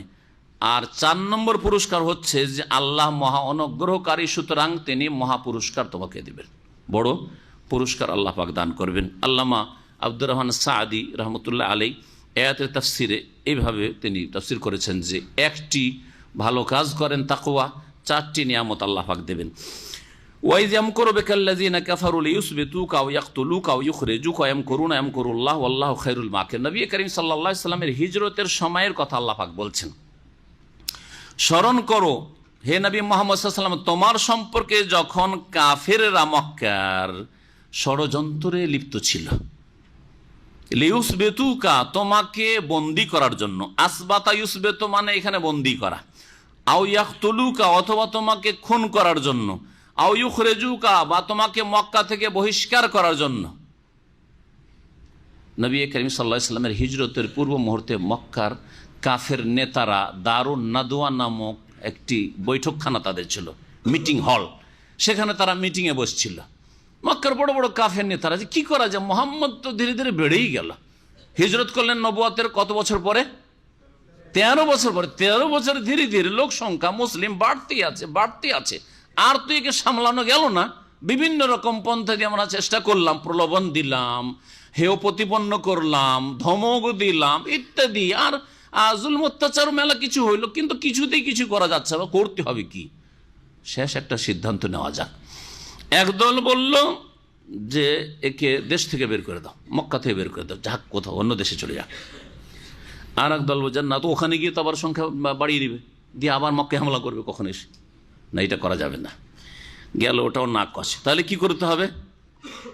একে বন্দি করে রেখে দাও, যতদিন পর্যন্ত তার কাজ অঙ্গীকার না করবে আর এই কথা বলবো না, এইসব কথা বলবো না, আর কাউকে ইসলামের দাওয়াত দেবো না, ততদিনের মধ্যে একে বন্ধ রাখো, জেলে বন্ধ রাখো একে। সে এটাও করে কাজ হবে না, একদিন কখনো বেরিয়ে যাবে, দলবল বাইরে তৈরি হয়ে যাবে, ওর মেলা শিষ্য তৈরি হয়ে গেছে, ওগুলো নিয়ে এসে ওকে ছাড়িয়ে নিয়ে চলে যাবে, তাই এটাও কাজ হবে না। তাহলে কি করতে হবে? তাহলে খুন করতে হবে। সিদ্ধান্ত হলো কি, মোহাম্মদকে খুন করতে হবে সাল্লাল্লাহু আলাইহি ওয়াসাল্লাম। আল্লাহ হেফাজত করলে কেউ খুন করতে পারে? ফেরাউন তো মুসাকে খুন করতে পারেনি। হ্যাঁ, ইউসুফ আলাইহিস সালামের ভাইয়েরা ইউসুফকে পারে নাই, পারে? কখনো পারে না, আল্লাহ না চাইলে পারবে না। নবী করিম সাল্লাল্লাহু আলাইহি ওয়াসাল্লাম সম্পর্কে খুন করার ক্ষেত্রে তখন খুন করলে কেমন করে করতে হবে? যদি একজন খুন করি আর ওকে যদি জেনে নেই, তো তার গোত্র যা আছে হাশেম গোত্র, ওরা তো সব এক হয়ে যাবে যে আমাদের বংশের লোককে, আমাদের গোত্রের লোককে মারা আছে, সুতরাং কেসাস করবো। জাহিলিয়াতের যুগে কেসাস ছিল, তাহলে তো ওকে তো খুন করে দেওয়া হবে খুনের বদল, তাহলে তো মুশকিল। আর একটা বলছে একটা ভালো একটা বুদ্ধি আবু জাহাল মালাউন এই বুদ্ধি দিল। কি বুদ্ধি? যে আরো মক্কায় যতগুলি গোত্র আছে সব গোত্র থেকে একজন করে যুবক দাও, তোমার প্রতিনিধি একজন করে যুবক চাই, শক্তিশালী যুবক, সাহসী যুবক চাই। প্রত্যেক বংশের, অনেকগুলি বংশ ছিল, সব বংশতে একজন করে যুবক, আর এসে মোহাম্মদের বাড়ি ঘেরাও করবে। ঘেরাও করে রাত্রে দাঁড়িয়ে থাকে প্রস্তুত হয়ে, যেমনই সে বেরোবে বাড়ি থেকে, ফজর পড়ার জন্য যাবে, হ্যাঁ, বাড়ি থেকে বেরোবে তাকে খুন করে দিবে। আর খুন করে দিলে যেহেতু প্রত্যেক গোত্র থেকে একজন করে ছিল, সেজন্য একজন চিহ্নিত হবে না, সবাই কিন্তু একসাথে আক্রমণ করবে, সবাই অস্ত্র দিয়ে আঘাত করবে, যাতে করে একজনকে খুন না করতে পারে। যখন হাশেম গোত্র এতগুলি গোত্রের বিরুদ্ধে যখন কেসাসের দাবি করতে পারবে না, তখন শেষে ওদেরকে রাজি করব যে দিয়াত নিয়ে নাও, মানে রক্তপণ 100 উট নিয়ে নাও, আমরা ভাগ করে 100 উট দিয়ে দেবো মোহাম্মদের রক্তপণ হিসাবে। এই ছিল হিজরতের পূর্ব মুহূর্তে কাফেরদের ষড়যন্ত্রমূলক মিটিং, যে মিটিংয়ের কথা এখানে উল্লেখ করেছেন আল্লাহ পাক আয়াত নম্বর 30-এ। হে নবী, তোমার সম্পর্কে তারা ষড়যন্ত্র করছিল। কেউ বলছিল যে কি করা হোক, লিউসবিতুকা, কে বন্দী করে রাখা হোক। কেউ বলছিল আও ইয়াকতুলুক, তোমাকে খুন করা হোক। কেউ বলছিল আও ইউখরিজুক, যে তোমাকে নির্বাসিত করবে, তাড়িয়ে দেবে। ওয়াম করুন, তারা ষড়যন্ত্র করছিল। ওয়াম করুল, আল্লাহ কৌশল করছিলেন। ষড়যন্ত্র কথাটি খারাপ, সেই জন্য আল্লাহর ক্ষেত্রে সমীচীন না। কি বলবেন? কৌশল ভালো হয়, খারাপ হয়। আর আল্লাহ পাক কারো খারাপ চান না। ওদেরকে হেদায়েতের জন্যই তো নবী পাঠিয়েছেন, আবু জাহল আবু লাহাবদের হেদায়েত করার জন্য। আল্লাহ কি তাদের খারাপ চান, অমঙ্গল চান? কখনো চান না। ওয়াল্লাহু খায়রুল মাকিরিন, এবং আল্লাহ পাক সর্বোত্তম কৌশলকারী। ওয়াইদা তুতলা আলাইহিম আয়াতুনা, যখন তাদেরকে আমার আয়াতগুলি পড়ে শোনানো হয়, আল্লাহ পাক বলছেন কালু, তখন তারা বলে কাদ সামি'না, আমরা শুনলাম, লাউ না, কিন্তু মানবো না, শুনলাম এই শোনা বাস। লাউ নাশাউ লাকুল্লা মিসলা হাযা, আমরা চাইলে এইরকম কোরআন আমরাও বলতে পারি। মক্কার কাফিররা হঠকারিতা করে বলেছিল। না হলে কোরআনে কারিমে 3 জায়গায় চ্যালেঞ্জ করা হয়েছে, তার মধ্যে একটি জায়গায় সূরা বাকারাতে রয়েছে, ওয়াইন কুনতুম ফি রাইবি মিম্মা নাযালনা আলা আবদিনা, আমার বান্দার উপর যা নাজেল করেছে এতে যদি সন্দিহান হও, যেটা আল্লাহর বাণী নয়, মুহাম্মদের তৈরি করা বা কেউ রচনা করে তাকে দিচ্ছে, ফাতু বিসূরাতিম মিসলিহি, একটা সূরা নিয়ে আসো, 10টি আয়াত নিয়ে এসো, 10টি সূরা নিয়ে এসো। এইরকম ভাবে আল্লাহ পাক ওইরকম কোরআন নিয়ে এসো। এক জায়গায় কোরআনের কথা, আর এক জায়গায় 10টি সূরার কথা, আর এখানে একটি সূরার কথা বলা হয়েছে। কিন্তু এই চ্যালেঞ্জের সামনে তারা দাঁড়াতে পারেনি। তারাও ভিতর ভিতর স্বীকার করতো যে এইরকম অলঙ্কারপূর্ণ, শুধু শব্দের দিক থেকে, বাক্যের দিক থেকে নয়, অর্থের দিক থেকেই। তারপরে কোরআনে কারিমে বহুমুখী আলোচনা রয়েছে, গায়েব অদৃশ্যের কথা রয়েছে, যেগুলি ঘটনা মোহাম্মদ বলছে, মোহাম্মদ সাল্লাল্লাহু আলাইহি ওয়াসাল্লামও জানে না। কাফেররা আশ্চর্য হতো যে এইসব ঘটনা তো আমরা শুনেছি, ঘটনা তো সত্য, এইসব ঘটনা কি করে মোহাম্মদ সাল্লাল্লাহু আলাইহি ওয়াসাল্লাম জানছেন? তাহলে ওহী যদি না হবে, তো মোহাম্মদ সাল্লাল্লাহু আলাইহি ওয়াসাল্লাম একটা লিখতেও জানেন না, পড়তেও জানেন, আলিফও বুঝেন না, বাও বুঝেন না, অক্ষরের কোনো জ্ঞান নেই, তিনি কি করে বলছেন? তাহলে তাদেরকে মেনে নেওয়া উচিত ছিল, কিন্তু অহংকার তাদেরকে বাধা দিয়েছিল। আল্লাহর সামনে অহংকার করা, আল্লাহর দ্বীনের সামনে অহংকার করা, রাসূলের সামনে অহংকার করা তাদের সবচেয়ে বড় অপরাধ ছিল। আল্লাহ পাক বলছেন তাদের কথা, যে এরা বলেছিল যে আমরাও এরকম বলতে পারি, আসলে পারবে না, কিন্তু এরকম অহংকারের কথা। ইন হাযা ইল্লা আসাতিরুল আউয়ালিন, এগুলি তো পূর্ববর্তীদের উপকথা ছাড়া, মানে কিচ্ছা কাহিনী ছাড়া আর কিছুই নয়। কোরআনকে তারা কি বলতো? আসাতির, উস্তুরার জামা। উস্তুরা হচ্ছে এক বচন, উস্তুরা বলা হয় উপন্যাসকে, হ্যাঁ, কল্পিত কাহিনীকে বলা হয়। ওয়াইদ কালু, আর স্মরণ করো যখন মক্কার মুশরিকরা বলেছে, আল্লাহুম্মা ইন কানা হাযা হুয়াল হাক্কু মিন ইনদিকা, হে আল্লাহ, এই কোরআন যদি তোমার পক্ষ থেকে সত্য হয়, তাহলে ফামতির আলাইনা হিজারাতাম মিনাস সামা, আর আমরা মানলাম না, তাহলে আমাদের ওপর আকাশ থেকে পাথর বর্ষিয়ে দাও। আবিতেনা বিআযাবিন আলিম, অথবা আমাদের কাছে কঠোর শাস্তি, মর্মান্তিক শাস্তি নিয়ে আসো। এটা কারা বলেছিল? মক্কার মুশরিকেরা। কথাটা ভালো করে বুঝেন। তারা কি বলেছিল? যে আল্লাহ কোরআন যদি সত্য হয় আর আমরা তো মানছি না, তাহলে পাথর বর্ষা দাও। তার মানে তাদের অন্তরে এ কথা শক্ত হয়ে বসেছে যে কোরআন মিথ্যা, কোরআন মুহাম্মদের বানানো, সত্য নয়, সুতরাং পাথর আকাশ থেকে বর্ষানো হবে না বা কঠোর শাস্তি আসবে না, আমরা পরাজয় স্বীকার করব না, আমরা হারবো না, এটাই না ছিল। অথচ একটু যদি, আরে তারা জাহেল, আর আবু জাহাল এই জন্যে এত অজ্ঞতা, এখানে তো এইরকমও দোয়া করতে পারতো, আল্লাহ যদি কোরআন যদি সত্য হয় তোমার পক্ষ থেকে, তাহলে আমাদেরকে সেটা মেনে নেওয়ার শক্তি দাও। কত সুন্দর কথা হইতো। আল্লাহ দোয়াটা শুনতেন না? শুনতেন না? লাঞ্ছিত করতেন কি? তো জ্ঞানী মানুষের পরিচয় হচ্ছে, জ্ঞানী মানুষ আজকে বর্তমান যুগেও যারা শিরক বিদআতে ধর্ম পালন করছে মুসলিম সমাজে, তারা মনে করে আমারটাই ঠিক, সুতরাং কখনো মগজ খুলতে চায় না, লক করা আছে, আরে খুলে দেন, নিরপেক্ষ হন, আর সূরা ফাতিহাটা ইহদিনাস সিরাতাল মুস্তাকিম এটা অন্তর খুলে পাঠ কর। আল্লাহ আমারটাই যদি ঠিক হয় তো এই পথেই রাখো, আর আমারটাই যদি ভুল হয়, অন্যেরটা যদি হক হয়, তাহলে সেটাই যদি সিরাতে মুস্তাকিম হয়ে থাকে, ওই পথে চলার তৌফিক দান করো। এ কথা বলতে অসুবিধাটা কি? অসুবিধা আছে কি? আমি মানুষকে জবরদস্তি দাওয়াত দিই না। আমি বলি যে আপনি আল্লাহর কাছে দোয়া করেন। আপনি কবর পূজার ধর্ম পালন করেন, আমি ওটা কবর পূজা মনে করি, ওটাকে ইসলাম মনে করি না। আপনি আপনার সুফিবাদকে ধর্ম মনে করেন, ওইটা আপনার ধর্ম, আমি ওটাকে ধর্ম মনে করি না। বোঝা গেছে? আপনি মিলাদকে আপনি ধর্ম মনে করেন, আমি ওটাকে বিদাত মনে করি। বোঝা গেছে? এইরকম বহু আপনার সাথে দ্বিমত রয়েছে। এখন আমাদের সমাধান হচ্ছে, আপনিও দোয়া করেন অন্তর থেকে ইহদিনাস সিরাতাল মুস্তাকিম, আর আমিও দোয়া করি, আল্লাহ আমাকে সরল পথ দেখাও, আল্লাহ আমাকে সরল পথ দেখাও। যদি সরল পথ আপনারটা হয় তো আল্লাহ ওইটাই আমাকে দেখাবেন, আর আমি যেটা বলছি সেটা যদি সরল পথের দিশা হয়ে থাকে, তাহলে আল্লাহ ওইটাতে আসার তৌফিক। অসুবিধাটা কি? অসুবিধাটা কি? কিন্তু না, আমারটাই ঠিক, কোনো মতেই মানবো না অন্যটা, যার ফলে আল্লাহ পাক হিদায়াতের তৌফিক দেন না। সময় শেষ হয়ে যাচ্ছে। আল্লাহ পাক রব্বুল আলামিন বলছেন যে এইরকম কাফেররা দোয়া করেছে, শুধু আল্লাহ পাকের আযাব নেমে আসলো। আযাব তো ওই রকম বড় ধরনের মক্কায় এসে ধ্বংস করলেন আল্লাহ পাক, আসমানি আযাব জমিনি আযাব দিয়ে ধ্বংস করলেন না। কারণ দুটি কারণ, এক, নবী আছেন, নবী যতদিন বেঁচে আছেন আসমানি জমিনি আযাব দিয়ে আল্লাহ পাক ধ্বংস করবেন না। দ্বিতীয়, যে এরা আল্লাহর কাছে দোয়া করতো, যখন তওয়াফ করতো, দোয়া করতো আল্লাহ তুমি আমাদেরকে ক্ষমা করো। তো যেই জাতি ক্ষমা চাই সেই জাতিকে আল্লাহ কি করেন না? ধ্বংস করেন না। ছোটোখাটো আযাব দিয়ে, যেমন জিহাদের মাধ্যমে আল্লাহ পাক বদরে এদেরকে লাঞ্ছিত করলেন, মক্কা বিজয়ের মাধ্যমে লাঞ্ছিত করলেন, এই আযাব তাদের কাছে নেমে এসেছে। তাদের উচিত ছিল যে আল্লাহ যদি তোমার পক্ষ থেকে কোরআন সত্য হয়, তাহলে আমাদেরকে সেই পথে হিদায়াত দান করো। শেষ আয়াতটি বলছে, ওমা কান আল্লাহু লিইউআযযিবাহুম, আল্লাহ পাক তাদেরকে আযাব দেবেন না। কেন? ওয়া আনতা ফীহিম, যেহেতু আপনি তাদের মাঝেই রয়েছেন।